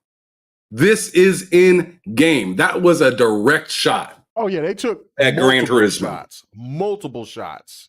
That was like Sniper Elite slow-mo shot at Gran Turismo. Game over. They took multiple shots. You are absolutely right. You're absolutely right. Wow. I mean, Sir X-Man, man, you're gonna have to top that, brother. Like, I mean, what do you think, man? I mean, I'm not ranting on it today. Oh, you're not? Because you got down. I'm Okay, but that's just all gonna right. speak the facts, man. Okay, all right. Well, let's go ahead and hear it. Y'all people need to go out You about to let them have it? You about to let them have it? review that video. It didn't matter if it's where it's gonna be PC, Xbox, on your phone, in the cloud, on your tablet, wherever you're gonna be able to play it. First thing. Second thing, you need to go look at how that car and that environment hits. Do you see the way it kicks up dirt? This is real-time gameplay. How the car kicks up dirt, kicks up grass, and it moves exactly in the direction where physically it should be moving on the path. I watched it like 16 times just to check that stuff out. When your tires are wearing out, you see the path on the road. Real cars, when they get hot, they lose rubber. And you see chunks popping off if you're not driving it correctly on the road and you hit a patch. You saw that in the game. Mm-hmm. Real sims do that. Forza's trying to go to the real sim level, and I can't believe I'm saying this. They're trying to put some set of Corsa into their system. And they need that because they need that wheel support. Yeah. I got wheel support. I definitely. That's how the only way I play is on PC with a wheel. Oh my goodness! All right, you got to say your 3 screens. I'm not gonna say the rest of it. Let it go, bro. Let it go. Oh, I like to feel the force feedback, man. Okay. The force is strong in my wheel. But I got you. And I got vibrating pedals too, so it lets me know when I'm going over traction and over the limit to lay off it. But y'all need to check out and really look at the physics mechanics. Look how close the cars are when they're racing next to each other. And you can tell that the wind and the turbulence from being close to another car is starting to affect your car. So you got to know whether to lay up or catch a little bit of a stream and go past it. Or make sure you take that line correctly, or else you're going to wipe out. I hope there's more damage in the game, but look at the damage in the game. Gran Turismo had that much damage in the game? I wonder. You don't see dirt kicking up like that in Gran Turismo. They got flat patch of grass. I've seen it. I saw when they were panning out just to show how there were no cars there. They were just showing on track.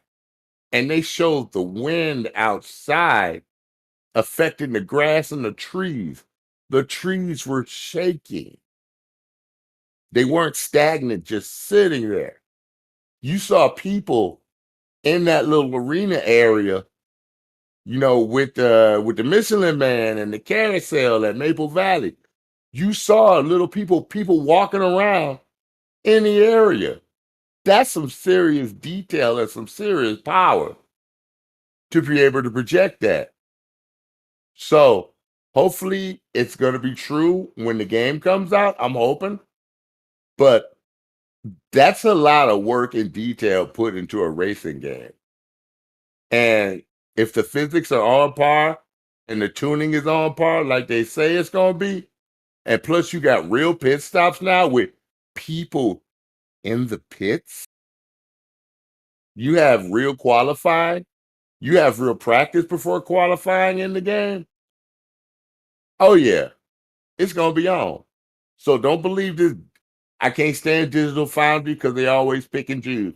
I never seen them review Gran Turismo. Never. You know what? They reviewed Sport, But they they reviewed didn't Sport, but review the they 7. did review 7. You're right. They have not reviewed 7, but they reviewed Sport, and they had the audacity. And I remember I showed a comparison on Twitter, and I got a lot of hate, but they had the audacity to say that that Forza 7 did not look better than Gran Turismo Sport. They had the audacity to say that. Bro, I'm like, what the hell are they talking about? Like, I got both games. I'm looking at both games. I'm playing tens and hundreds of hours in both games, and they both no. There's one that does not look nowhere near. I'm like, that dude just come out and just bold-faced told people that this game, and then his excuse was going out and saying that if you put your camera all the way into your television or monitor, and then you look and you take a picture, and then look at the back of the tail light and the reflections from the tail light, and then you do the same with and then you look at the trees and things. And I'm looking at this, I'm like, wait a minute, hold on. Both of these bitches on 8, you know what I'm saying? Because I even took Gran Turismo Sport didn't even have a single player game. They put it in later. Yeah, they put it in later. But the thing that tripped me out though was when they said that, I was like, hold on, and then I'm like, okay, let me put some HDR on this thing, right? Like, so I took it out of I took my Xbox out of the HDR, my Xbox One X, and took that out, and then put my PlayStation HDR 4 automatically pop up. Well, yeah, but I put it into that with the PlayStation 4, and I forgot that the PlayStation 4 doesn't have really true HDR. You know what I'm saying? So I'm like, wait a minute. So how are they going to talk about the HDR? Now, if they're showing the game from the PlayStation Pro, I can see that. But they were talking about from the shit from the PlayStation 4. And I was like, yo, they tripping. But it is. Oh, I'm about to hit it even harder now. Check this out, K-Meg. You don't pump me the fuck up. Okay. Most of my backwards compatible games, the Xbox One X and the S puts them in HDR. Yeah, automatically, yeah. Yeah, I can play old games in HDR and enhanced. Can PlayStation do that? Can they? No, I don't think so. I don't know. Hans, you got a PS5. So. Can you play your older games in HDR on the PS5? Hans? Ham Solo. Ham. Sorry. Why you call him Han? Oh, I don't know. Because you call Han Solo? Oh, yeah, you really messed it up tonight. Well, wait, what was the question? I'm sorry, I was helping my daughter. Can you play your older games in HDR on the PS5?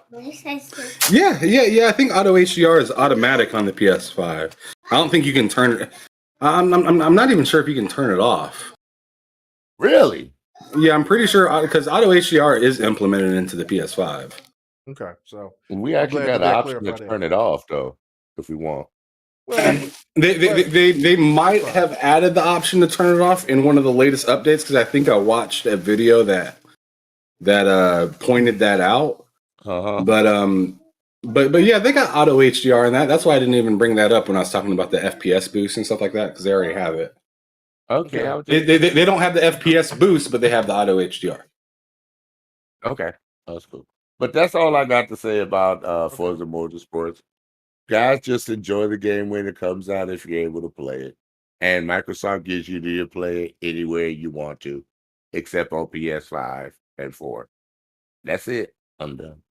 All right. Well, you know what I'm saying? Well, that's good to know that it does have HDR. I was suspecting maybe the PlayStation 5 would. I know the PlayStation 4 does not. And so, because it's fake but HDR. The S I'm looking at Well, yeah, and when I'm looking at what Pixel's saying, he's saying the PlayStation 5 has some limited HDR boost support, but it's not on the same level. So I don't know. You know what I'm saying? I can't speak for it because I don't have a 5 yet. But but listen, Gran Turismo has its moments where it really looks good, but if you really pay attention to when people are showing the game in action, they usually show the replay or picture mode or cockpit. They rarely show the game in behind the car mode. Like, you know what I'm saying, the rear view, behind where you see the tag or whatever. And so, and when you do, there's a noticeable difference between the way that the games look, man. It's just that simple. Like, I mean, the game just is what I said last night, is where I feel that PlayStation should give polyphony. I think I said that right. How you say it? Yeah. See, I'm over here trying as hard as I can. Okay, polyphony. Yeah, but now see, I messed up. Oh, now it's But I'm wrong. trying to say it again. Yeah, now it's wrong. So let me stop. Let me be country. It's polyphony. It's polyphony. I know it's but see, I can't say it right now. I said it right the first time, so now, okay, whatever. So I was gonna say it's polyphony, but no. Yeah, no. I know how to say it, but I just, you know what I'm saying, but it's the way that I'm trying to twist my tongue to say it, like it's not working. So, but anyway, I just feel that like that studio it's kind of birthed the simulation. And I understand that there'll be PC gamers that'll tell you, like, no, this game came first. But I'm talking about, like, console-wise. Gran Turismo was the game. It was the simulation king. Some people still say that it is, but PlayStation just isn't giving it its just due for a franchise. That's their number one selling franchise. Now, Spider-Man's going to overtake that pretty soon. But that's just like the point that I was trying to make last night, was saying, like, and we're gonna talk about it actually here. I'm talking about Halo, but at least Xbox makes the attempts to keep Halo at a high level. Sony isn't doing that with their best-selling franchise at this moment in time. You know, they're catering to everything else. Like, they're showing more love for Naughty Dog and what they're doing, and to everything else other than them. So I just, I don't know. It's almost like a slap in the face, but that, to me, bottom line, before we move on, I just got to put it like this: like, trying to say that Turn 10 doesn't deliver is kind of like saying that Naughty Dog doesn't deliver graphically. Like that to me, like if Naughty Dog came out and said, the same thing, like, oh yeah, we were showing The Last of Us remake on a PC. Yeah, it was our mistake. I mean, on a PlayStation 5, but it was actually on PC. But yeah, trust me, it's going to look the same. I don't think anybody would really question that, except for the stands out there that just want to say something just to get PS gamers pissed off. So this is just, to me, the same thing. Turn 10 always deliver. They know Xbox hardware better than anybody else. Matter of fact, this is why people have faith in the Playground games. It's because Turn 10 helped them out. Nobody questions Playground because Turn 10 steered them in the right direction. There's two studios that you do not question in Xbox: Coalition and Turn 10. The rest of them, you might can say whatever. I also put Hey, I'm gonna throw id out there. You gonna throw what out there? Oh, id. id. Yeah. No, they're solid. Yes, and then I was Y'all gonna also put Ninja 3. I was gonna put up Ninja Theory as well, because when they really put they do a really damn good job. Now, Crystal Dynamics is in that group too. They ain't owned by Xbox. But they're not owned by Xbox. I'm just giving an example. But yeah, you could definitely put id. You could put your Coalition, Turn 10, and I would say, and I also put Ninja Theory behind that as well. But you know what I'm saying. But you don't question them, and you just like you don't question Naughty Dog. You don't question what Guerrilla Games what they do now, because all their games look great. You might not like the mechanics of certain games, but you don't question them. But you can question, because this is my last point. I said I was my last point, but I'm another one. You look at every Forza that's came out, and you see enhancements, improvements visually. when you look at Gran Turismo, everybody looked at a GT Sport as a step down. GT7 is a step up from GT Sport, but really, when you come to think about it, is GT7 that much better than the PlayStation the PlayStation 3 version of GT? I don't know. Anyway, that's just something that people got to think about. All right, let's move on. Since I wasn't going to talk, I wanted to kind of talk about this 343 thing right fast, or not so much about 343, just about Halo itself. There's a couple of stories that came out. Because we'll skip the third topic or whatever, and we'll just get to the last topic after this. But me and Don was sitting here talking about this this week about 343, and I'm a capper for 343 Industries. I love them. I think that they get a lot of unnecessary flack, especially for Halo 4 and Halo 5. Not everybody's going to like the story of not everybody's going to like the story or not like the multiplayer, blah blah blah. That comes with the territory with whatever. But I feel that 343 is talented, especially if they have their creative freedom to make the game that they want to. But at this point now, Ham Solo, what made me want to make this topic, because what you posted, where you asked the question, is Halo dead, or is Halo I put is Halo on life support? Yeah, on life support, and then your questions were, yes, all the. Go ahead. So let me go ahead and just read it. I got it right here. Read it. I put is Halo on life support. The first answer, and this was a poll, so you just chose whichever answer you agree with more. Yeah, I put yes, it is, but we'll be back. The next option was not at all. The option after that was it's dead. And then the last one was I don't care either way. And as of right now, not at all is winning. So there are by a small smidgen, right? Yeah. It's by a smidgen. Because earlier today, it's dead was winning. And that's the point that I wanted to make was right here. Like, I mean, because even as me being a 343 capper, right? Like, I don't care. I'll stand up strong for 343. But I will be honest. Right now, it's not looking great. And for all the rumors that's been out saying that the Halo DLC, which I believe that's not even DLC, I think it's going to be another game, is not slated to come out until 2024, 2025. Okay?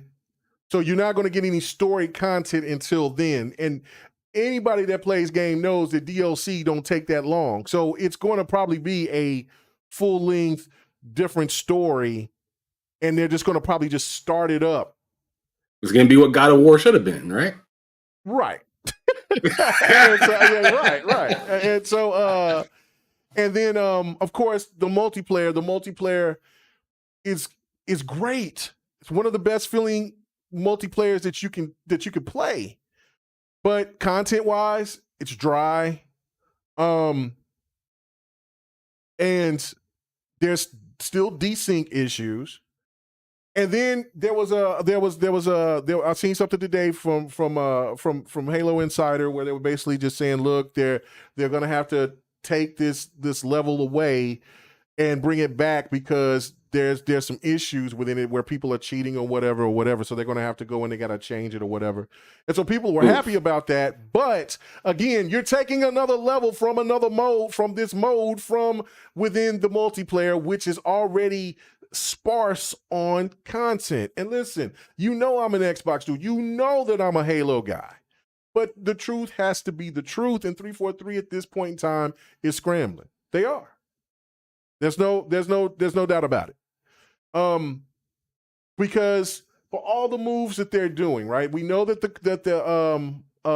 co-op is going to come, and it's supposed to be 4-player co-op. That's going to be fantastic. That's going to be great. And then Forge is supposed to be coming here a little bit earlier than anticipated, which that will help a lot. No. Forge is coming. Forge is coming for sure. I'm talking about the multiplayer co-op. No. That's coming for sure too. Those two things are coming for sure. Mm. Those things are coming for sure. Well, it's like that old saying: you believe it when you see it, K Mega. Well, no, I mean the sources that I get my information from, I trust them. So it's coming. It's coming. So don't worry about that. It's coming. The fact of it is though that they have to lean on Forge though because of the lack of content tells me that's a problem. That's a problem. And that problem is that the powers that be, the people that were there that had the strategy of what they were trying to do, most of them left. And now they're giving it to Straighten, and he's taking full control, but he's being slow as molasses, and that they didn't have a full plan, and that right there is the problem. So yeah, Halo is going to be on a downward spiral, not to be where it's dead, but it's definitely going to not. It's not going to be at its apex until about the end of 2023. I'm not a developer, but how long does it take to seriously redo or revamp an old map for your new system? How long does it really take? I don't. They redid Hot Wheels in like 6 months after the game. Yeah, no, 7 months after the game. You're right. How long does it take to bring back one map? Well, and that's the problem here right there. And that's why I'm saying, and that's why I'm going to be asking you guys, like, is this getting to a point now, is that, which I think personally. Fire everybody. Well, I'm sorry, bro. Oh my God. Yeah, you know what I'm saying? The thing, that's the thing right there, is it shows that I can't say Xbox, but 343, when they were going to try to do this live service thing, right? They are far behind the curve on understanding what the hell they're doing. Thank God that this Activision deal is going to come, so pretty much that they can help them, because Warzone and all that stuff. And so I'm sure that they'll definitely come in and help 343 when it comes to when to set up and how to do this live service situation, because Warzone is just a monster in its own right. And also you think about Overwatch. But there's a little funky thing about Overwatch too that I'll just throw in and see what you guys think. But it's clear that the vision that they had, it got scrapped in the last seconds, and then they just put the game out. And instead of them delaying the game until March of this year, where everybody would have been happy and content, they could have pushed everything and nobody would have the same type of feel about it, because let the people be mad about shit. Let them be upset. Just make sure that the game is working right. But I don't know, man. It's a tough situation. It's a tough situation. So what do you guys think about this? So let me go to hear you, Mitchie. We haven't heard from you in a minute. Is this a clusterfuck right here, right now? I mean, do you see 343 getting themselves out of this hole? Or is this going to kind of taint Halo for a little while? Because I don't think Halo is going to be down forever, but do you think that this is going to taint Halo for a little bit because of all this mismanagement? So you think that delaying it till March of this year would have made everybody happy? No, but the people would have had their content and they would have been cool. No, they would have been. No, but they still wouldn't have had enough content, because that's all they complain about is maps and more maps and content and people are never happy. I mean, they even complain about Destiny, and they have lots of content. Right. Well, that's true. No, but it's not the right content because people are picky. Well, yeah, but no, and Mitchie, they want. They want their cake and eat it too. Yeah, I know that, but what I'm saying is that if they delayed the multiplayer until or if you want to delay everything, because there was people that was bitching because they didn't want to be separated. I was one of those people too. If you just delayed everything until March, yes, there would have been people that would still be pissed off, but then that would have also helped out with the whole 2022 discussion about Xbox first party. And on top of that, they could have in that time frame added those maps for it, not maybe for season 1, but it would have been in season 2 by the end of this year, and I think people would have been content at that point in time. That's my point. But go ahead. I'm sorry. People are never content. Okay. Long and the short of it. There's always somebody that's going to be unhappy, somebody that's going to complain. And they released it because people wanted to play it. That's why they released it. And they thought that, we're just going to give them what they want, whether 343 is ready or not. Here we go. And it doesn't look good for 343 right now, because they can't keep up with their game. And I think that maybe it should have been delayed. I don't know. See, I don't play the multiplayer, and that's not. I have no reason to want to be Halo fodder. No reason. Right. I got you. So, um, I just sometimes think that people ask too much. I mean, a lot of gamers, it's like, when Xbox gives them what they want, then they want more. And if they don't, well, then they're trash, and on and on and on and on. It gets tiring. And so I think 343 is kind of in the same rock and a hard place. So we don't release and we delay, so we get to hear about how it's delayed for who knows how long, and then people complain because it's delayed. So we put it out, and then they complain because there's no content. So either way, they're screwed. It doesn't matter. So Yeah. I don't think it would have helped. I just think it would have delayed the inevitable of 343 getting lambasted about whatever they do. Well, I mean, you're right there. So, I mean, that you make a I very got a valid quick point. opinion. Okay, what about you, Sir X-Man? What do you think? I mean, you just said everybody should be fired. I mean, but what do you think, man? Instead of keep coming out with all these crappy seasons, I like to say it. I mean, they may be fun and all that, but more people would be happier if you came out with maps. They would really be more happy if you came out with new maps, new places to play, new places to experience. Skip all these seasons. Build us some maps. And it's the truth. When every time we got a new map in any Halo, we were happy as shit and ready to get into it. Bring that excitement back. And don't just give us like one little crappy map that you think we would like. Every Halo has had, every single one before this one has had a map from the past redone. It's not hard to do.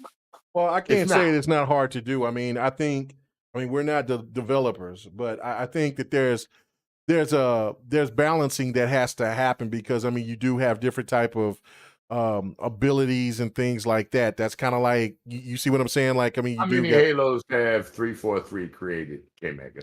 What was it? This would be The third one, like right? the fourth one now, right?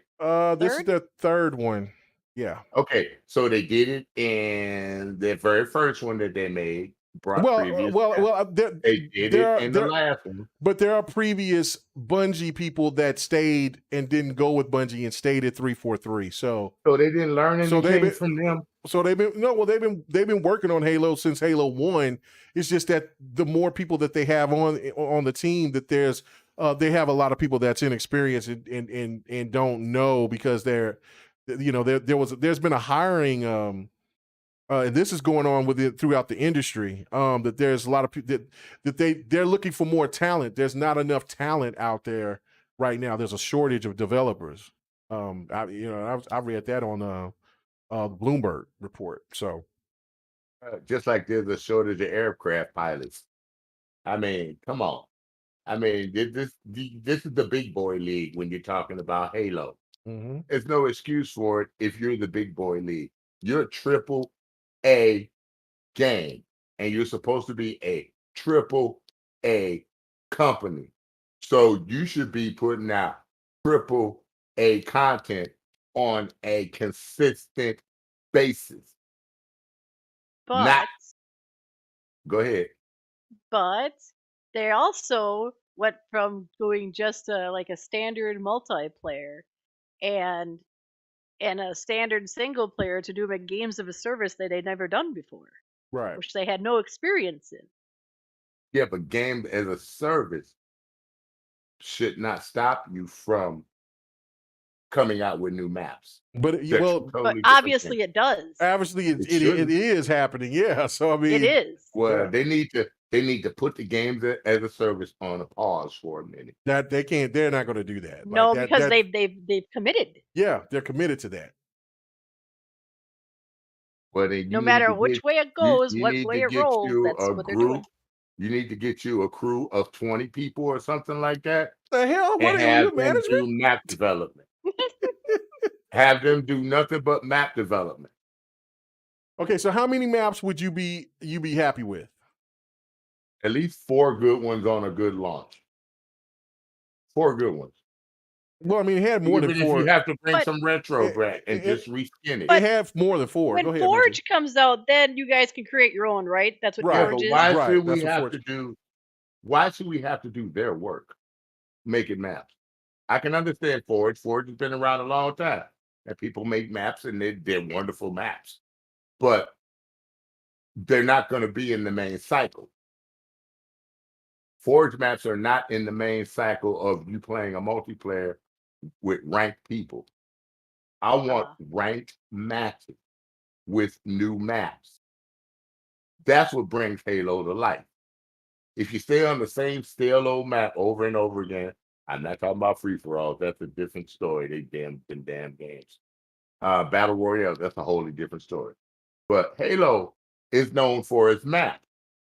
It's famous for its maps. It's got some of the greatest maps in shooter history.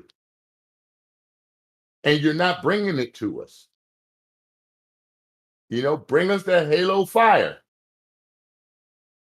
You know, and came back on that part. You got to at least feel I'm right on that part. No, I agree with you on that. Like, no, more maps is definitely important. That's kind of the whole thing, is that you can, for the 2 maps that they added with season 2, those maps are amazing. But Right. I would like to have 2 older maps as well. But also, like what I'm reading in the chat, which I was also thinking as well, is that you have to balance that out. You can't just throw Blood Gulch out there and just say, because that shit will be broken. And then you have what Minchie is saying: more people complaining, bitching, moaning, and then 343 is still not winning because, I mean, I know that people just do it all the time, but you know how the Halo community stand is. They bitch about everything. So it's like Toxic. it's very toxic. So it's like, and they didn't do themselves any favors because of the fact of their mismanagement because everything was great from when they first came out with the beta. Everybody was mad hype, was ready to go. Then when they were, I think the biggest problem was when they tried to. I mean, I was happy. Don't get me wrong. When they released the multiplayer on the 15th of November, I was happy. Right. Like, yeah, let's go. But see, that's people that's been playing consistently on those same maps since August. Had a break, jonesing. We get it back again. I think in September. Then they take it away from us, and then all of a sudden we're jonesing again. And then they say, okay, here, we're going to just release it here in November. So we've been playing this game on and off since August all the way until now, and so we are seeing the same maps, and so so we are getting the fatigue. If they just you can get away with that with a battle royale, but not in Halo. But not with Halo. So I think they had to. I appreciate what they did, but they should have held off on giving the multiplayer until the game was released. And me personally, now looking at this in hindsight, they should have just held the story and the multiplayer until March. And then you're already ahead of the game because you could already be catching up for the stuff that you were behind in. Because what made everything worse, the game played fantastic until the servers went down during Christmas time, and then they had to go and nobody was in the and everybody was gone for the holidays, and then the game wasn't right and the game has still had its issues. And we're trying to fix it, and they've been trying to catch up. Yeah, so and they can't play Halo. Well, no, they could have played it. No, it was like, they could play it, and then I think it was like a couple of days afterwards or whatever, like towards the first of the year. In January, it was in a bad state. So I was like, you know what? I'm not understanding what the hell is going on here. Battlefield and Halo is going through some problems, so I'm just gonna put these on the side, and I'm just gonna play some of my old stuff, start going through my backlog. So that right there is the problem is that they rushed everything out too quick. And sometimes that's why I'm not tripping about the Starfield stuff. That's why I'm not tripping about the Redfall. That's why you can't trip about that. So I just think that it's, it's a damn if you do, damn if you don't, but the mismanagement is definitely there. And then hearing that there is no more story content until 2024, 2025, why don't you just come out and 60 say, years old in 2025? That's a long time to that's wait. a long ass time. Why don't you just come out and say, look, we're revamping the whole damn, we're doing a whole big other story like we did between Halo 4 and Halo 5. Between Halo 5 and Infinite. Just say it's another version, and then we'll have everything that will be implemented to where we can put all the DLCs in our vision. But I don't know now, since Statham has came on and is taking over, he might not even want to do those small DLCs or whatever. So that right there is going to be confusing as hell, especially with all of that capping about what their plan was. And that right there is that's gonna put a lot of shit in hot water, in my opinion. And if people thought Halo 5 was a bad situation, Halo Infinite gonna be in a really bad situation. Halo 5 was fine. Halo 5. So, There was nothing. It's still fire. Nothing Still wrong fire. with Halo 5. You can talk about the story, say you don't like it, but nothing was wrong with Halo 5. I enjoyed the story. I don't know what people are saying. I enjoyed the story. So I know it wasn't the best story, but I enjoyed it. But I don't know. But here's the thing. This is what bothered me when I heard about this. They had a 2-week season where they gave you a map, and then when the 2 weeks was up, they took it away. I'm like, what kind of crap is that? Yeah, no, I know. You know what I'm saying, K-Mega? How you gonna give it to us for 2 weeks and then take it away? Right. And people were liking it, but you took it away. Right. Like it's just, they don't, you can tell they don't know. They're still in that phase, just like how PlayStation is in that phase of trying to learn about the multiplayer aspect of things, because they're mostly single player centric. They don't have that live service, but now since they got Bungie's going to help them out a ton.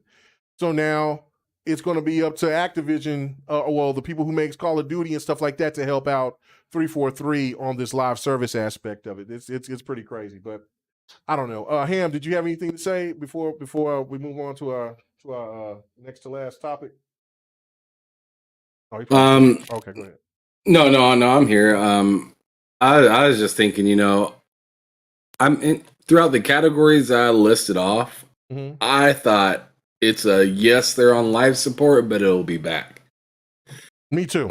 Me too. When? I think Halo is too big to just sink without a serious fight. Right. No season 2 isn't a fight.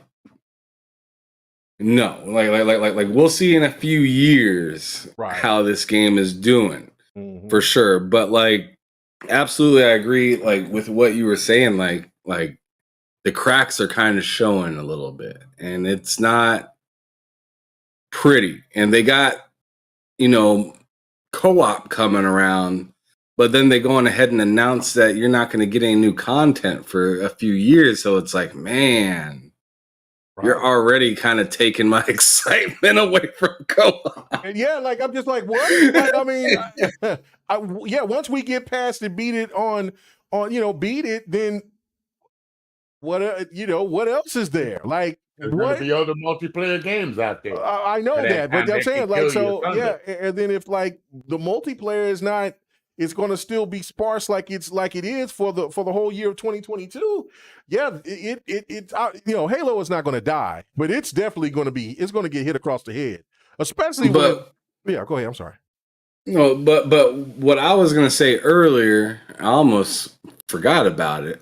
But what I was going to say earlier is what it seemed like was Xbox was like, all right, we're going, I need you a lot right now. I need you to be in place A, place B, place C, and place C within 10 minutes.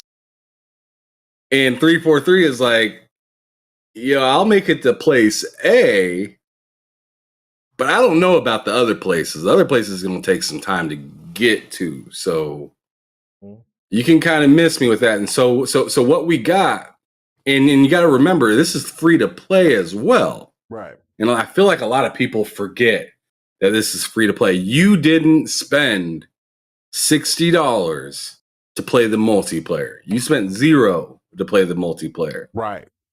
So the way that they're going to roll this out is going to be different than they rolled out any Halo before. Yep. The issue don't make no money.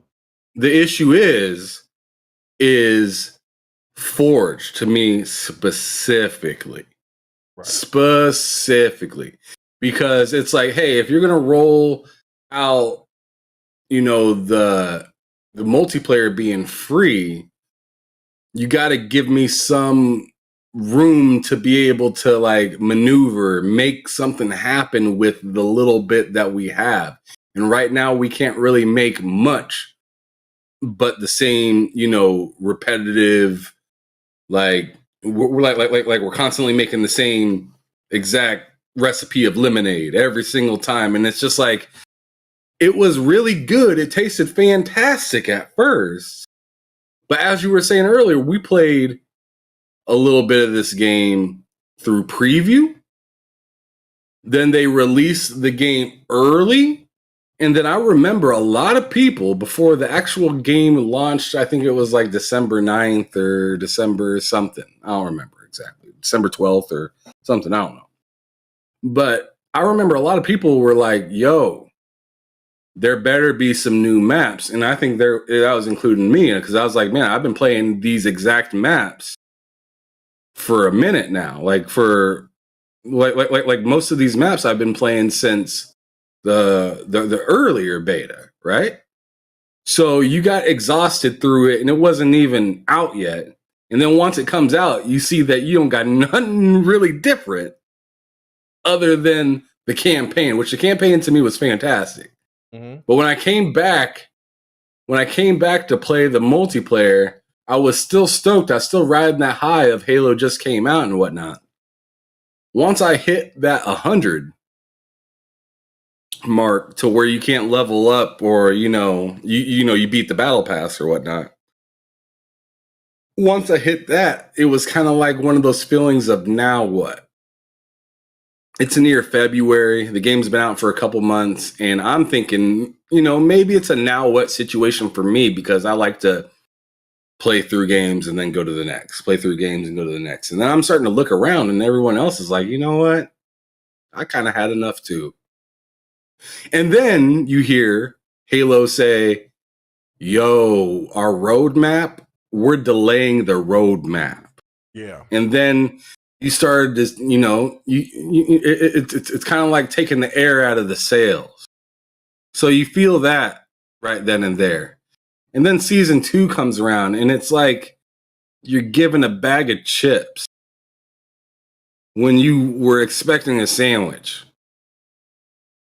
And you're just like, all right, well, this is okay, but I was expecting a little bit more. And then they're like, well, co-op is coming out at the end of August and we're going to do a beta for Forge later on. And Why it's just like beta for Forge? Well, time out. So my issue is Halo, which we all know is kind of having the missteps that it is, but it's more or less that like we as customers and fans of Halo feel like we're kind of being dragged a little bit into like the, you remember how on Family Guy that guy would, I forgot his name, but he would be walking and he'd be like, oh, a piece of candy, pick it up. Oh yeah, James Woods, piece of candy. Yeah. It feels like that we as fans and customers are like, oh, a piece of candy, and we pick it up and eat it, but we don't know where we're going, and we don't know when it's going to be like hopping off and big, but we keep anticipating for it to be like right around the corner. But then every time we think we've made it, the goalpost moves a little bit more. And I think it is coming back, but it's that classic Microsoft kind of marketing thing that people are starting to kind of look at Halo like, yo, y'all are still having this kind of issue. And that's why I got so up in arms about Starfield, is because it's just like, man, if it ain't one thing, it's another thing being dragged to be further away and further away. And right when we get close to it, it goes a little bit further. Like every time you tell me I got a mile to run, I run that mile and you say a half a mile further, bro. Yeah.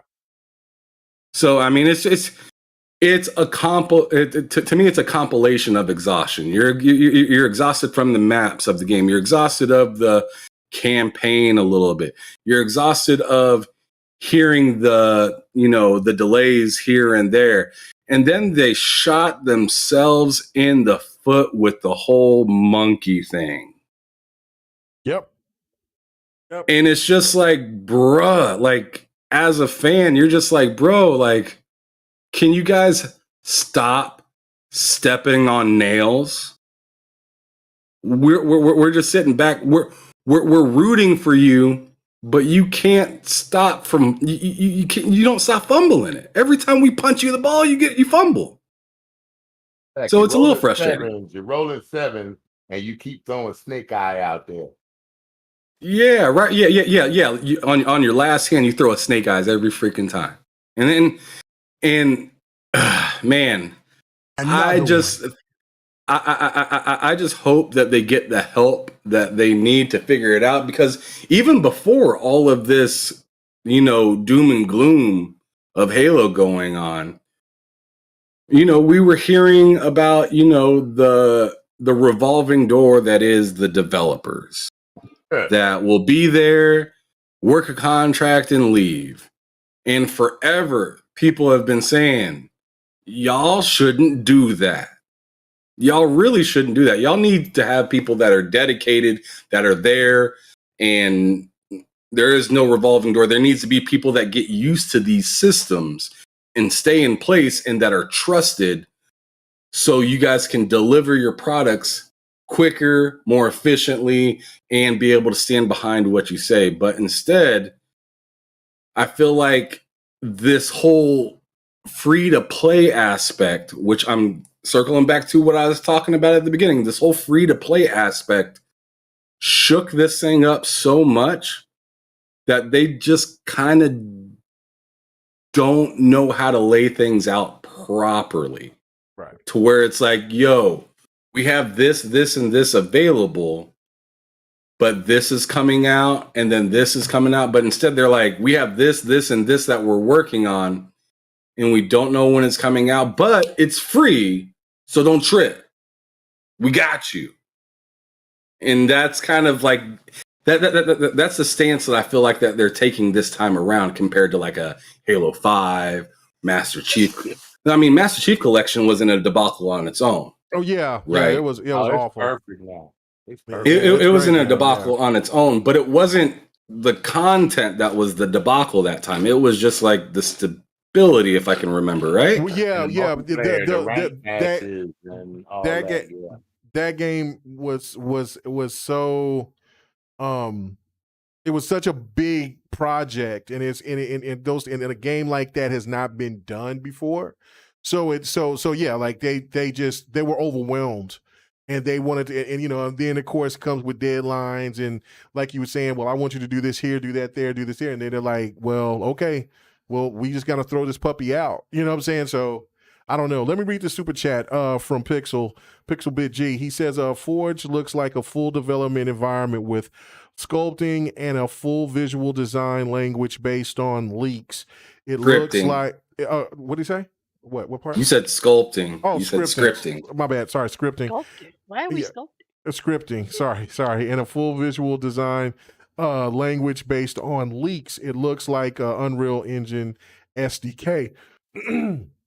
This is the thing here from the people that I talked to that has been playing it. They're saying this is the real fucking deal. It's gonna be that, and that's why I said it earlier. They need Forge Yeah. Just like they need Forge like a drunk needs a new kidney. Yeah, no doubt. Yeah, you Like can send the beta out like now they are out and there hurting stop right now, reloading. and I feel like Forge might, and I feel like that's why they're doing the whole beta test, because they want to make sure this thing is good to go, Yeah, but they and shouldn't by wait this people long. that's trusted, They shouldn't wait this long. It's too long for them to wait. we say that, K Mega, until the product comes out and we're astonished by it. What Everybody said the exact. You mean Everybody Sir said the. X-Man. Oh, that was Sir X. Yeah, Sir X-Men. I'm sorry. We all like a lot of people said the exact same thing about Last of Us 2, right? Oh, too long. What's going on? Why is this like this? This has no. There's no reason it should take this long to develop it. And then the game came out and it was Game of the Year. Right. So, I mean, long isn't the problem. It's communication. The communication and also the need to make a quick buck is starting to bite them in the ass. Right. And so that leads me to something else. And yes, you're right, Pixel. 343 did not make Master Chief Collection at all, but people still blame 343 for it, which is bizarro. But is the Master Chief Collection adding microtransactions? Now, No, what are you talking about? No. I don't think it should be. Yeah, it is. Oh no, it sounds like that it's going to happen from read from everything. But hold on, this is my thing here, right? This is the thing.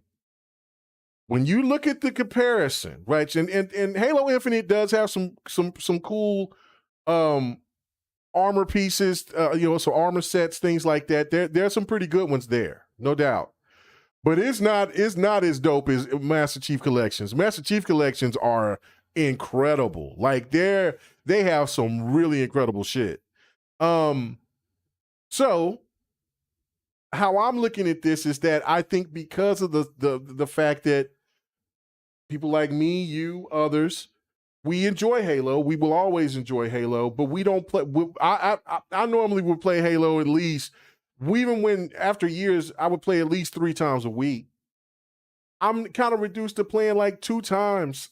You know what I'm saying? Once a week or 2 times in 2 weeks. Because just to get a quick fix. Yeah, just give me a fix because I want to play it. You know what I'm saying? That's something that is so abnormal for a new Halo game. I'll be living in Halo. So the fact of it is that right after I got done with season 1, I was like, okay, when is season 2? Season 2 is coming soon. So I was pumped up, right? Like I'm like, oh, okay, I got 100. I got it done within the month, like in like 2.5 weeks. Like I was jonesing. And so, but then when we found out about season 2, that's going to be 6 months. Remember, we talked about this on GRG about a month or so ago, where I was like, man, it's just not we got plenty of time, and it's like I'm not trying to continue to keep doing that. And then Don is always. He's on and off. Sometimes he enjoy it. The other times he don't. And then One Bad Mother, he enjoys it, but of course he doesn't come on all the time because he has other engagements and things that he used to, and it's not the same type of people that gravitate to us the way that it used to be, because of the fact that the content's not there like it was. And so I think why they're going with this strategy with Master Chief Collection is because they know that they can get money a lot easier over there than they are probably on Infinite at this point in time.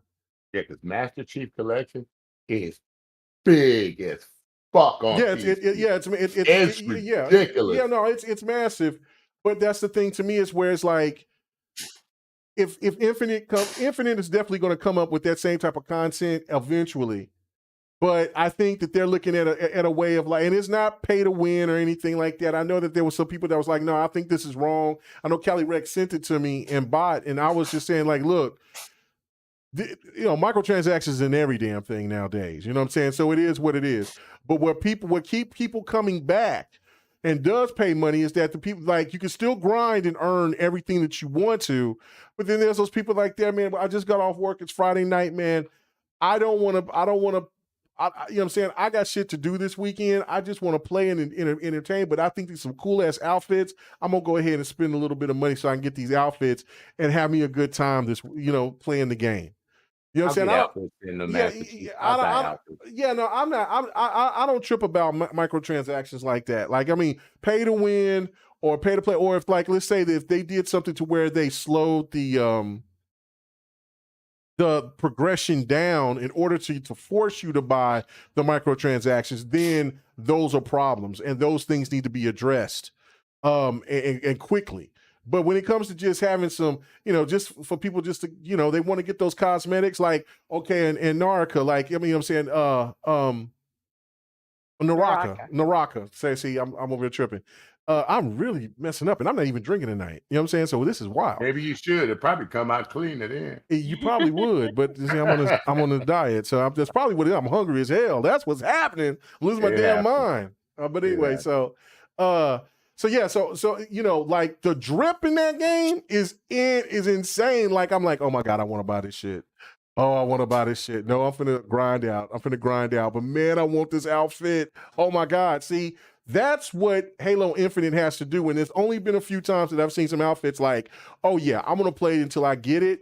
Or, you know what I'm saying, I'll go ahead and I'll spend the money for it. So I think that could be coincide of what's going on within the Halo universe. Whatever's going on. It's like people mess with me a lot when I be trying to get people to play Master Chief Collection with me.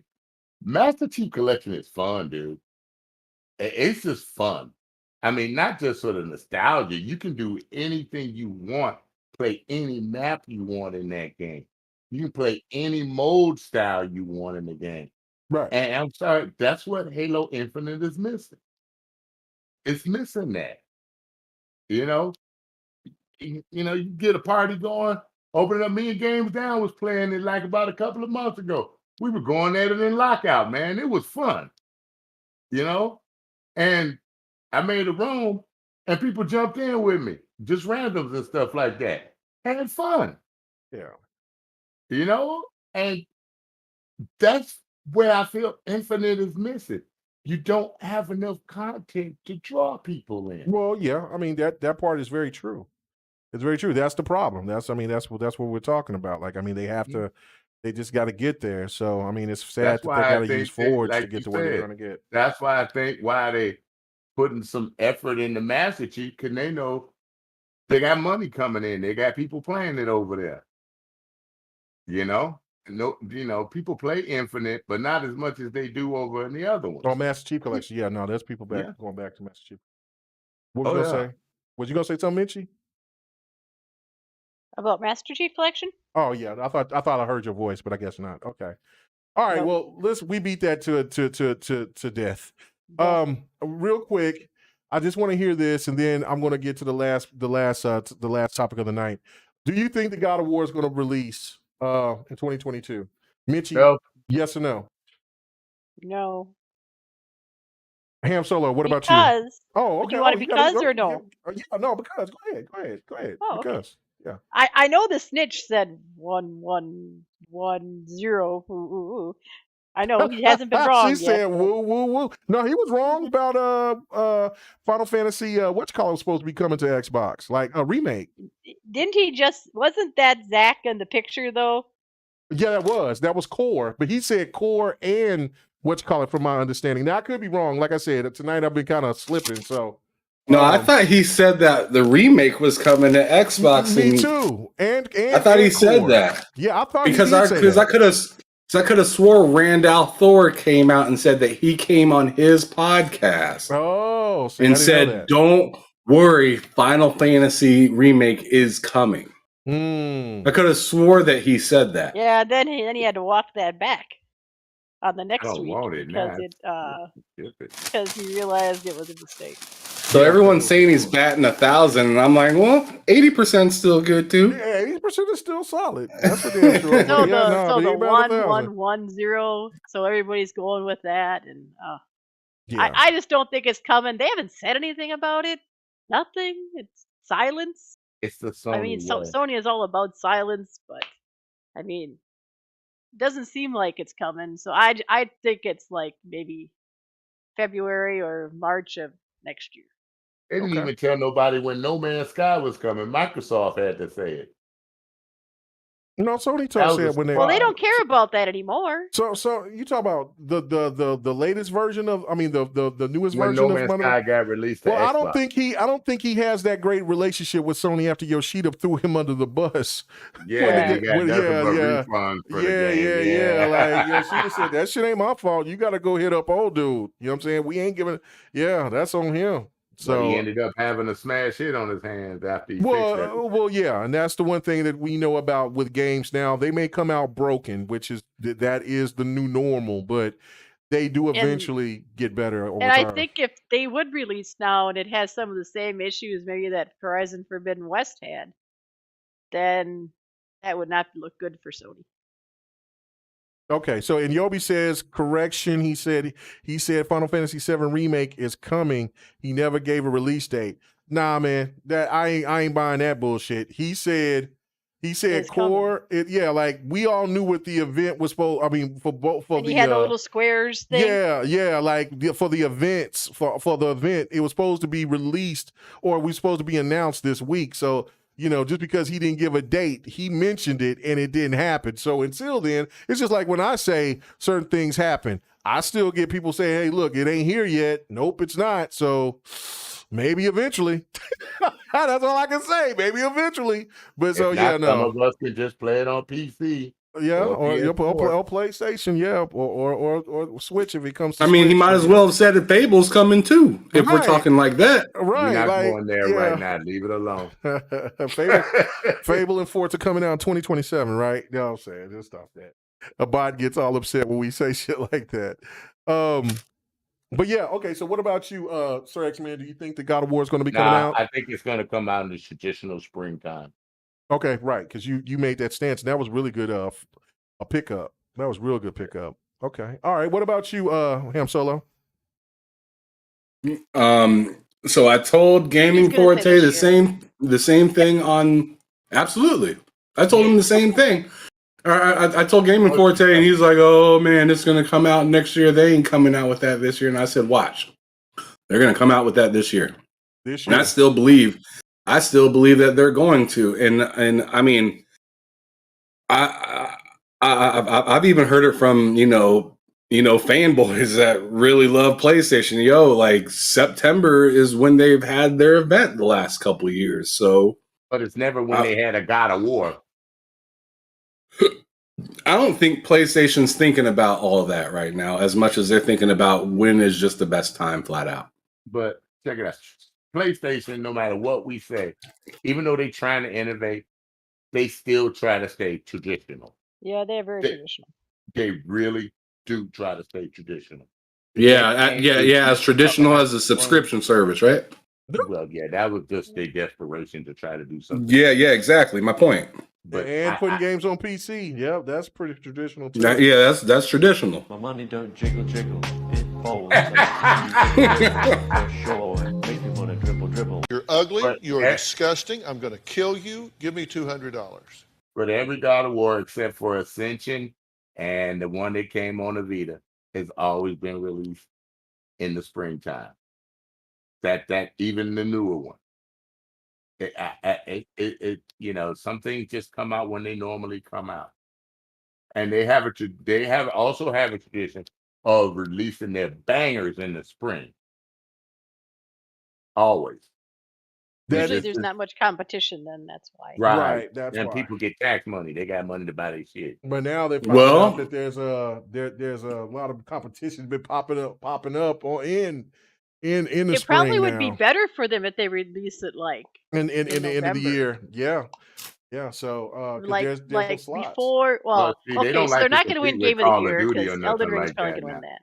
They don't want to compete with Call of Duty and all the big boys. Hey, but if it's a quality Sony banger, I don't think that should matter, right? Okay, so this is my thing right here with this whole situation, right? Like, okay, so I've sit there and I was watching PlayStation people make this point saying that, it's going to be a shadow drop. They're going to drop this game on people like they're going to do the shadow drop. Yeah, never does that. that's what they're saying. Hold on, check it out. So they How said, big is that shadow? Right. Thank you. That's my Only point the right there. shadow See, knows. okay, so they're saying like the 30th is that it's going to get announced, and then they'll drop it within somewhere The 30th within of what? the 30th of June. So they're saying the 30th of June, Okay. which is Next week sometime. a Thursday. So I guess that's when they're supposed to be thinking the PlayStation Thursday Play. release on the Friday. That's how they normally Or release. or like July, like in between like that first week of July or something like that. So if they did something like that, I would be highly concerned. Like, because like Mitchie said, how big is that shadow? Because if you just shadow drop this game, didn't have any set pre-order time, just shadow drop it, oh, that game ain't gonna be what people are expecting.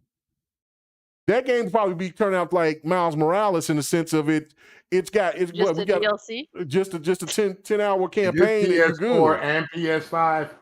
This game? Yes. Yes. Yeah. Oh, okay. I'm about Yes. Mm-hmm. to say. So, and it's going to eventually be PC as well too. So, but that's what I'm saying. So, like, they better not be right about the shadow drop. So, I don't know, man. My heart says next year, spring, because that's Yep. just what they do. Tradition. But They don't I really just shadow drop stuff. no, and Sony don't shadow drop stuff. That's I'm like, what? No. Especially a big title like that. That don't make any No, sense. because they Now- like all that hoopla. Right. They want people to keep talking about their shit and telling Yes. people that Xbox is dead because you know what I'm saying, their beloved they got is no there. games. Now, Yeah, 'cause they got no Microsoft shadow games, right? drop. They've been doing it since the 360. They So, shadow yeah. drop in a minute. But that's not Sony. So that just doesn't make any sense to me. So could it come this year? It definitely could, but it damn sure Yeah. ain't gonna come out. It's not gonna come out past, in my opinion, I don't think it's gonna come out past September. If it doesn't drop by September, I just don't see it dropping because I made this point before saying that if you got Black Friday, right? Uh-huh. God of War is going to be in competition with Black Friday because people are going to look and say, man, I want God of War, but man, I see 3 games that I want for 25 to 20 to 30 bucks each. And God of War is 60, 70. You know what I'm saying? People are going to be looking at that like they're going to be looking at that sideways. And don't forget the big hit came in. If they do get Activision and Call of Duty is in Game Pass, Bro, during that time? that's not going to happen that soon. That's not going to happen that soon. Not this year. Not this year. No, but anyway, but this the thing. That's not going to happen this year. But yeah, that's another thing. Call of Duty is going to be on sale. NBA 2K is going to be on sale. Madden's going to be on sale. You know what I'm saying? And then whatever, Gotham Knights is going to be on sale. people are Hogsworth's broke. going They to ain't be on spending sale. $70, right? What'd you say? And people ain't got that kind of money. Well, no, $70 is a lot of money. They'll have that type of money during the holidays, but the problem is that you have all these other deals in its wake.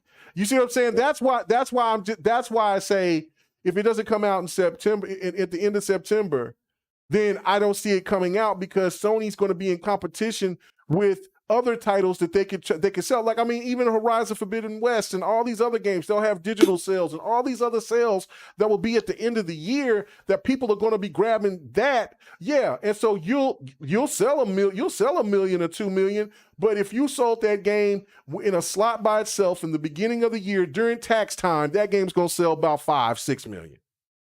Plus, your game comes out with new DLC in the spring too, in the fall. Yeah. So okay, for him. Elden Ring. Well, yeah, that's what I'm saying. DLC, Bro, for him saying that I'm reaching. Does it sound like I'm reaching to you guys when I say that? Because I mean, that's the competition that they got to deal with. They damn sure ain't gonna send it out in October. They're going to be eating their own by sitting there putting Call of Duty time. Well, they don't even mess with Call of Duty time. It's beyond that. They have marketing rights for Spoken, for the Hogwarts game, the Call of Duty, and then that'd something be crazy else. for a recent then. Yeah, that would be the same thing of what happened to Titanfall 2 and what EA did by putting Titanfall 2 in between Call of Duty and Battlefield 1. Like that, you just don't do shit like that. So that would be like bad Elden Ring management. killed Horizon Zero Dawn. Right, like it did. You know what I'm saying? And listen, God of War. I think that was really unexpected, though. I don't think they expected. What was? What was what? Elden Ring That being what it Horizon was. couldn't Oh, compete yeah. with Elden Ring. Yeah, no, yeah. Elden Ring. Nothing could compete with Elden Ring. No, Yeah, but no, I I think they were really surprised that Elden Ring ate its lunch. And if they You got know? new DLC coming out for Elden Ring around that time, they better not release God You're of War. absolutely right. You're absolutely right. If they See- drop Elden Ring DLC at the end of the year, whoop. Because that's what I'm hearing around springtime, new DLC. See, I think y'all are a little goofy with this whole like, man, the end of the year is big. They don't want to do that. Goofy. Like, do I feel like you guys have a short memory of what 2023 looks like early. I know. Like like 2023 is extremely cluttered. It is right now. Well, but Things how are many gonna of get- those are things are gonna really gonna stay Thank there? you. Shit will be pushed until 2024. There's no doubt about it. Yeah, a lot of them are gonna push. You know, Yeah, they're not a gonna lot of them stay gonna get there pushed. Yeah, for all that competition. So you're saying a lot of Xbox, a lot of what Xbox showed in the showcase, saying that it's within a year, is going to get pushed. You think Redfall is going to get pushed? Well, this isn't talking. Do We you- ain't talking about but Xbox. We're talking about They didn't third-party say and when PlayStation. that was. They said within the first half, right? Well, if we're not That could talking come out about that, then why are we talking about Modern Warfare? Why are we talking about all these other games at the end of the year? I said third party and PlayStation. This ain't nothing about Xbox. Yeah, it's like I feel like you're missing my point. I feel like you're missing my point to try to Saying it's shoe off. crowded, and therefore why It's should they crowded release when on it's crowded? all platforms in 2023. They're supposed to release a new Spider-Man in 2023. Right. Oh, I don't think that's happening. No, that's happening. Probably not. I think that'll get. I pushed. think that might get. I think that might get pushed too. But No, I don't think that's. I think that's coming out. But what I'm saying is that I don't think it's out of the realm and wild to believe that it's going to come out this year, because at the end of this year there's a lot of third party, but it's really light on the first party, and I feel like a God of War would rejuvenate a lot of what people are complaining about on PlayStation right now. Yeah, but all those games that are coming out for third party are all those that are marketed by Sony. Yes, that's what I'm saying. Like, okay, this is the games that's going to be coming out, because this was going Xbox to be doesn't have a single one of those. This is what I was going to say. Well, They don't have Madden? We don't have Madden? No. Xbox We have will Madden, but Well, we don't okay, have. Let me. We don't have Hogwarts. Yeah, we do. And Yeah, we do. we have it, but it's not marketed by them. No, it's not. But it's going to come to Marketed Xbox. by though. Sony. But it's marketed by Sony, right? So let me read. So that, because this was the last topic anyway. So this kind So of it's like you'd bleeds be over. fighting against yourself. Right. This will be this kind of bleed over, so we can get this. Okay, so let me read what Sony is going to be having in October of 2022. Overwatch 2 is going to be there on the 4th. Marvel's Midnight Suns on the 7th, which that game people could say that might not sell well, whatever the case may be. Forspoken, though, is dropping on the 11th. WRC Generations is dropped. That's a racer. That's going to be dropping on the 13th. A Plague's Tale Requiem comes on the 18th. Gotham Knights come on the 25th. Call of Duty drops on the 26th. That's on PlayStation. That's PlayStation's October. What? October. Okay, October. Yeah. That's PlayStation. That's PlayStation's October. God of War's not hopping there. And what I'm saying is this, which Fahim's thinking I'm reaching. All those games going into next month in November is going to be in competition with God of War, because God of War is going to be coming right in front, right there, probably around. Let's say if they drop it in November what? 5th, 10th, whatever that is, that's right around Black Friday, and Black Friday gets extended. It's like the whole month. Like right when November comes, they're like, November 3rd, here you go. We got Black Friday sales. So all these games that we mentioned from in October are going to be on sale on top of the games that came out all this year. So let's not forget about the people who ain't played Elden Ring yet, or the people who hasn't played Forbidden West yet, or the people who hasn't played Madden or played 2K or played or who's into fighters, DNF Duel or the Cowabunga collection. There's so many games that's going to be out that's going to be cheaper than the $70 game. Will the game sell? Yes, it will still sell 1 or 2 million off the rip. But Sony wants as much money as possible. So if you sit there and drop that bitch anywhere near Black Friday, that's going to hurt their sales because people are looking for value in bargains. They're going to sit there and get that God of War. God of War is not like Spider-Man. Spider-Man can land anywhere during the year and still sell like gangbusters. God of War is very popular and it's a strong title, but it's not Spider-Man. That's my point. And one more thing, a lot of them are going to be able to want to play a lot of these newer games. Not trying to throw no smug or nothing on a next-gen console. And whoever's got the most next-gen console around this fall season, they're going to want to go play it on that. I'm just being real on that. Okay, so Fahim is saying this. Let me read this right here. He said, God of War has its own lane. Hogwarts has its own lane. Forspoken has its own lane. But if God of War is dropped, no one is going to get it. What? That's not what I said. But when you said Hogwarts is in its own lane. I'll give you that. But Forspoken and God of War, the people who was going to like God of War is going to like Forspoken. And they're going to have to choose. There's going to be people that will get both. But there will be people, if it's according when that game drops, right? Like, but if there's people there's a lot of people that economize, you know what I'm saying? So let's not get the bullshit out here. And we're talking about $70 games. We're not talking about 50, 60, 30. We're talking about $70 titles when they first launch. And that's a week's worth of gas right now. You know what I'm saying? Shit. And if gas is still high, bro, no. Like, people are going to sit there and see them deals, and they're going to get them deals digitally, or they're going to pick them up, and then God of War is going to suffer a little bit. And I think that they'll lose out maybe from 1.5 to maybe 2 million sold because they put that shit out in November.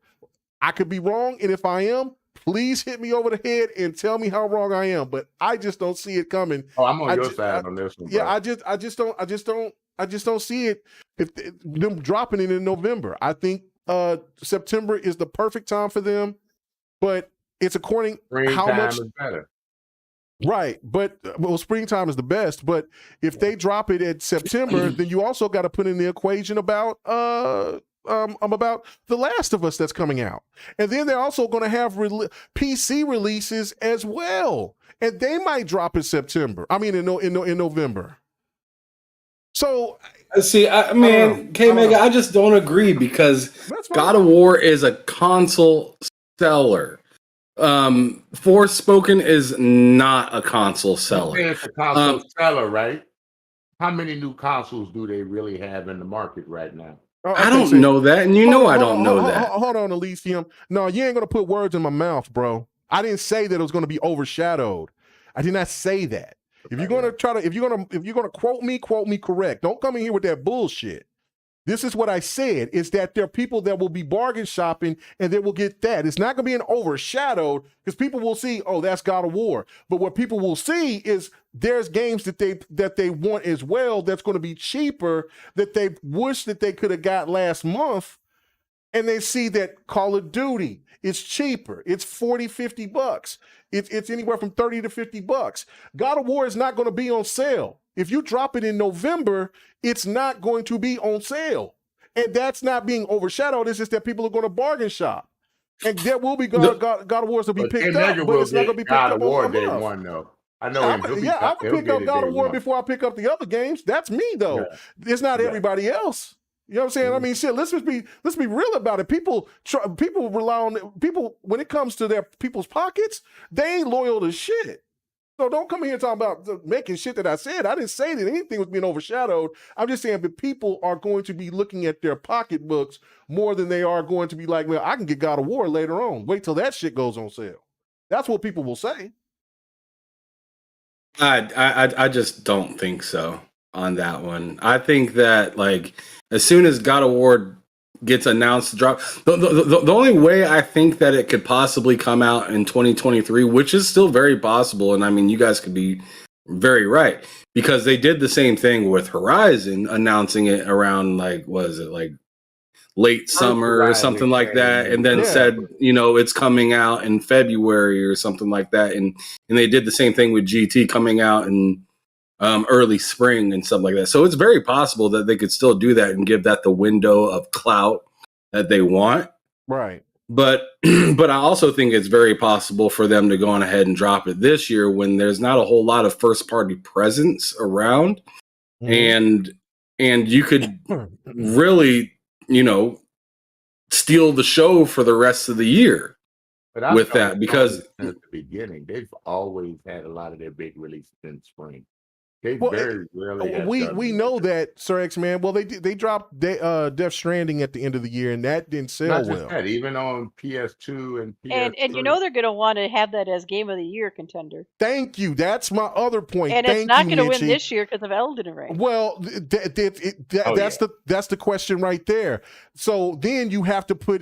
Then where are you going to put it at? Because November, whatever it is. Yeah, before November 10th or whatever the case may be. So, like I said, that's if you put that game anywhere in the stratosphere close to Call of Duty, then that game, and then Call of Duty is going to jump up and then go do a Black Friday sale. That's what I'm saying. Like, it's not overshadowing anything, but people are going to decide with their wallets, and if they see that they can get 2 games instead of 1. See, I understand that this $10 difference is kind of weird, and especially they'll have a deluxe edition, they'll have a collector's edition, and all of that. Well, that's like saying that's like saying people are going to buy 2 games instead of the new Call of Duty, or people are going to buy 2 games instead of what was it, Hogwarts or something like that. And I don't believe that. If you're a fan, they'll wait for the sale for Hogwarts. They'll wait for the sale. But if you're a fan of Call of Duty, Madden, and this stuff like that, you're not waiting. Is my point. You're not waiting for a sale. You're just gonna get it. And I think that's what would happen if God of War dropped this fall or early winter. Is people would just get it. I mean, look at The Last of Us. It's on its 3rd time coming out, and it sold out in like minutes online. People are ready to buy this stuff, whether we want to believe people are more frivolous or not. Like, they will buy it. No, they will buy it, but I just look at it. But you cannot take away the factor of people thinking with their wallets and wanting to. There will be a hardcore group where God of War is going to sell. Like I said, I'm saying it's going to probably hit 2.5 right then and there. But if you sell it in the springtime, or if you sell it in September, it's gonna sell a hell of a lot more, because that's what it's all about with Sony, is making sure that they sell those games at the height of their price, at the price point, not at the lower end. And I'm just saying, when you got other games that's still fairly new that gamers has been looking at but been waiting on sales, and if you don't think that there's not people that sit here and wait for Call of Duty to drop down in price for November because they only got to wait less than a month, you're crazy. They do. Like, there's going to be the hardcore that just buys Call of Duty, but then when Call of Duty really makes its sales is during Black Friday. And that's for Madden and everything. You know what I'm saying? Like, that initial first week is going to be huge. But then for the Maddens and 2Ks and things like that, but and the Call of Duties, but for other games like Forspoken and all that stuff, those are $70 prices. And if you don't think that people aren't going to sit there and look, that shit's $70, I'm going to wait for a sale. And if those games drop, and if those games got high ratings and people are listening to that and they're like, oh, I can't wait to get my hands on that. Oh, that's going to be on sale Black Friday? Yeah. And then they got 2 games for $40, $50 where they can get 2 games for $100. And then you got 1 game for $70. Who you think is going to win out? It's okay, you know what I'm saying? I get that there's going to be people that's going to want God of War for $70 right off the bat, but for the majority of people out there, they're going to be saying, shit, for 2 games for $100, 1 game for $70, I think I'm going to just wait for that God of War a little bit later. I got a quick question for you all. Do you really think that God of War is running from Elden Ring? Because next year doesn't look much prettier. You got Breath of the Wild, Starfield, I mean, and then your own studio with Spider-Man.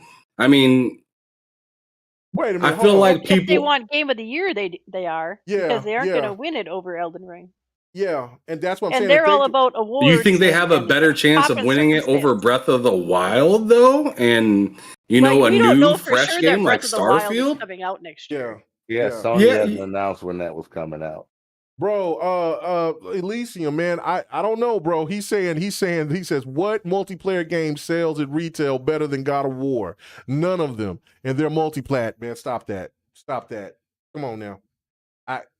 I welcome my PlayStation brothers and sisters here on the show. Call of Duty outsells Man, everything. Overwatch. Well, Overwatch is going to be a free Oh, play. Overwatch is huge with the. Yeah, well, it's but a free to play game though Right, too yeah, now. right. Call of Duty's gonna rake, man. Man's gonna rake, bro. 2K gonna rake. They're gonna destroy what God of War sold. What right now? I think what 20 million. You could buy God of War for $5. When God of War was at $60, God of War sold what about 3-4 million right off the bat, somewhere around there. Man, yeah, first week. Call of Duty at $70 is going to sell, and this is a Modern Warfare 2. This isn't Vanguard. Modern Warfare 2 is going to hit at least 10 first week. Especially week, knowing 10. that they ain't coming out with another game for another year, another 2 years. Bro, People are going to be running to buy that joint. 10. It's going to be 8 to 10 in the first week, in the first couple of weeks, no doubt about it. I already got that joint. Yeah. Oh, you already got to see. That's what I'm saying. Like You reserved it already.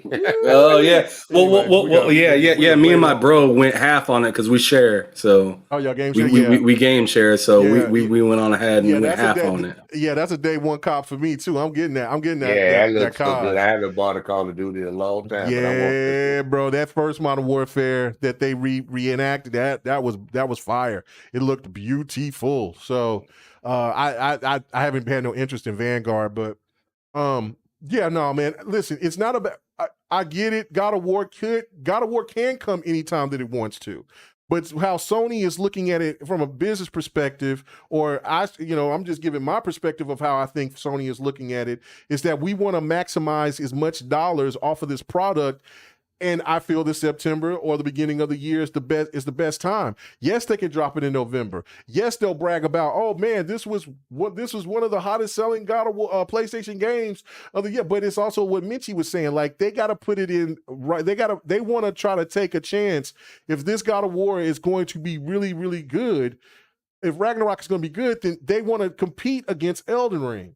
I'm sorry if I'm Sony, I'd rather compete with Elden Ring than Breath of the Wild and Starfield and Spider-Man. Yeah, like Elden Ring. Sure, but the race will look a lot better than it will to me personally because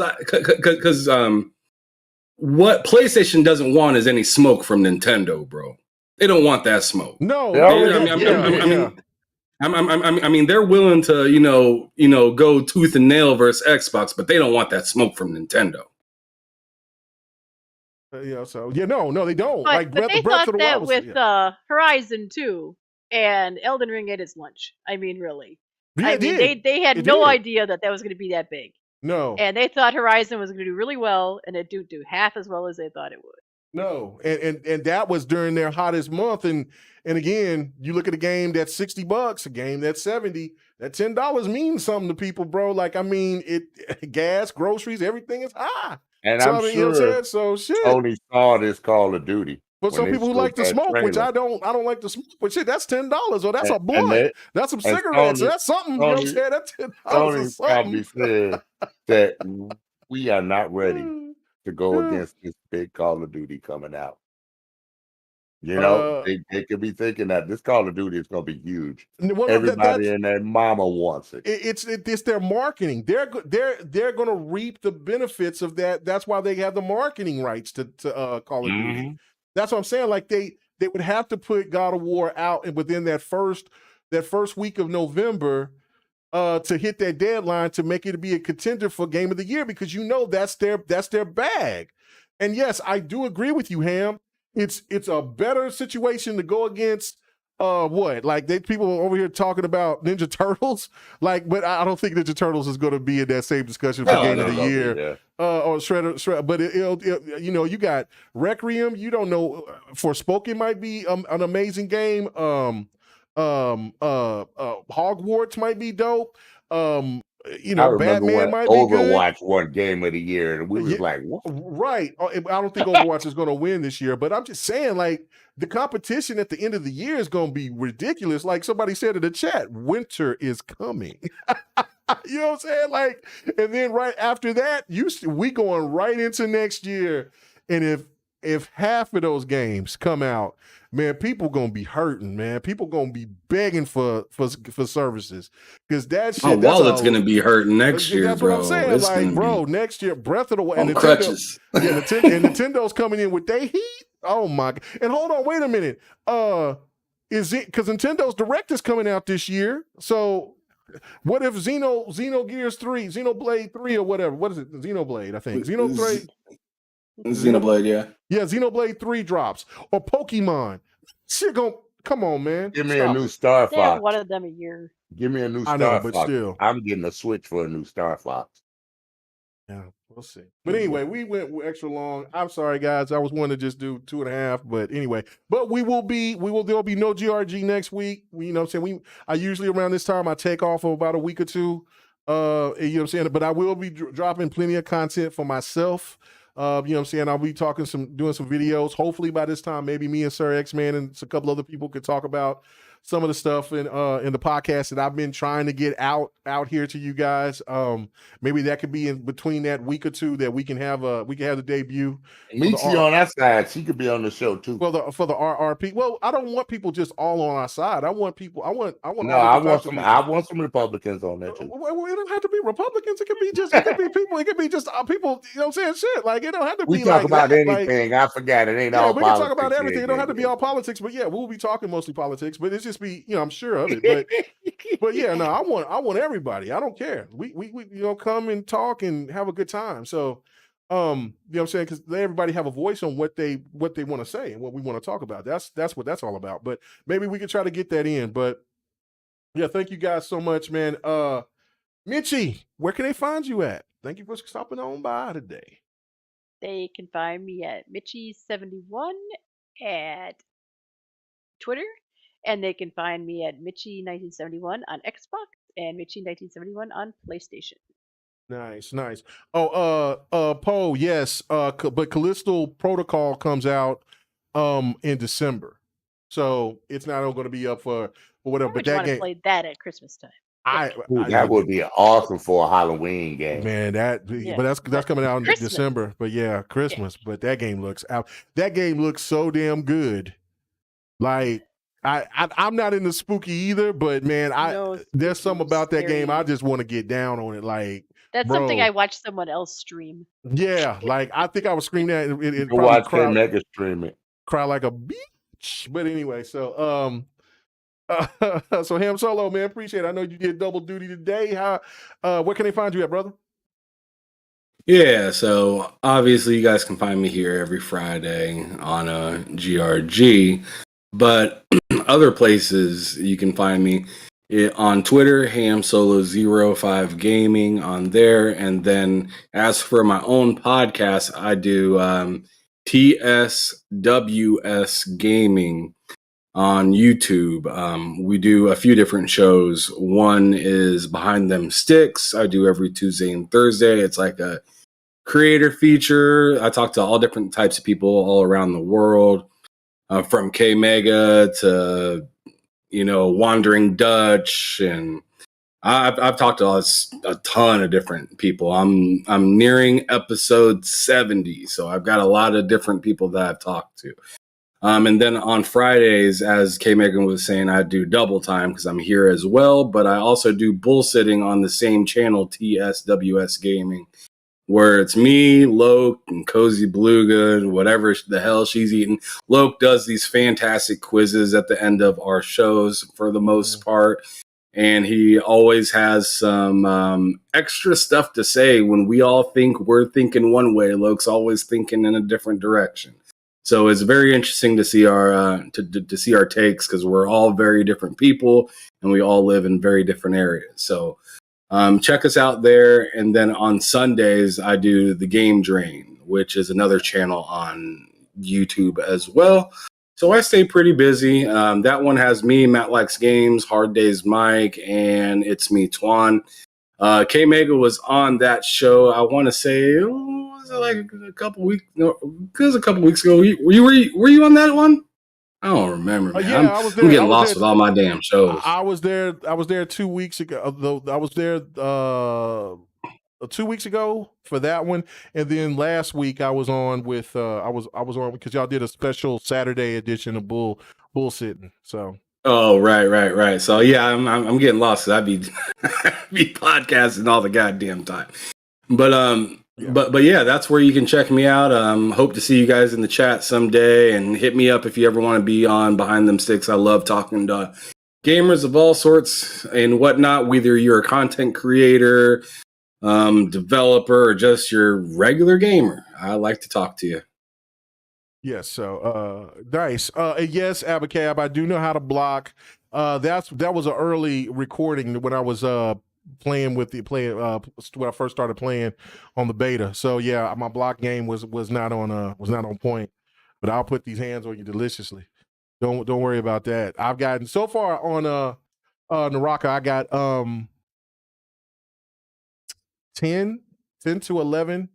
I call them barbecue chicken dinners because they say, those PUBG type games, they say chicken dinner, but I say barbecue chicken dinner. So, and then, so I've been putting in that work, you know what I'm saying? I'm playing against all humans now. You know what I'm saying?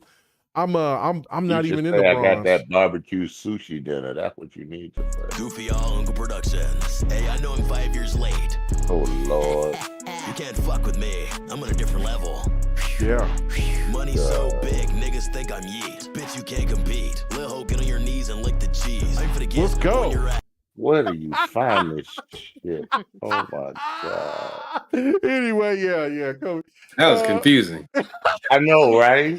Lick the cheese. I have no idea what any of it meant, man. What you because you over here say I don't be playing this stuff, and see you never heard that before. I got tons. Bro. Tons. Yeah, I believe it. Anyway.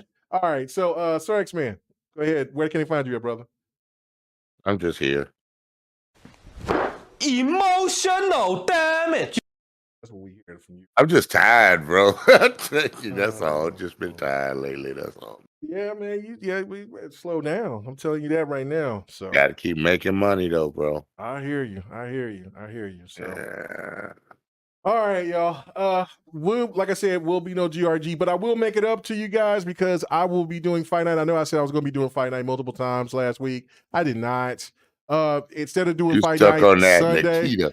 Well, no. See, it was crazy because I did do Fight Night Sunday, but I did play Fighters with Don, and he recorded and he was streaming. So we were playing Samurai Showdown for like 2 or 3 hours. Like, so he was having a blast. So yeah, so that's cool. Yeah, that's cool. You got the series. You got the series S and X. You should have came through. So anyway, knockout. I will see, but GRG will be off next week. But definitely, I will be having content. I still got to put out at least 2 videos today, this week, about what I want to talk about with Madden, and I think what the new strategy is with that might make my boy Ham Solo a little bit excited. For what I got to say about that from the news I've been gathering, I've been hearing. So, a lot of potential there. So, especially since college football is going to be coming out. So, I think that's going to be more of EA's main focus. It's going to be college football, not so much Madden going forward. But I definitely will. So check that out. And then, of course, Fight Night Sunday. We'll definitely be doing Fight Night Sunday this Sunday. And yeah. All right, we good. Everybody happy? He said soundboard abuse. No, bro. That it's hot. Let's get out of here with one little hot cut before we get out of here. Let's go. Carol Baskin killed her husband, whacked him. Can't convince me that it didn't happen. Fed them to tigers, they snacking. What's happening? Carol Baskin. All right, we out of here. Peace.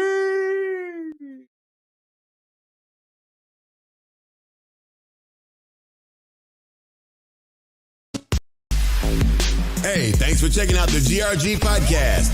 all your gaming news and our special topic of the week. Make sure to join us every Friday night, 8:30 p.m. Eastern, 9:30 p.m. Central, 6:30 p.m. Pacific. This was the GRG Podcast.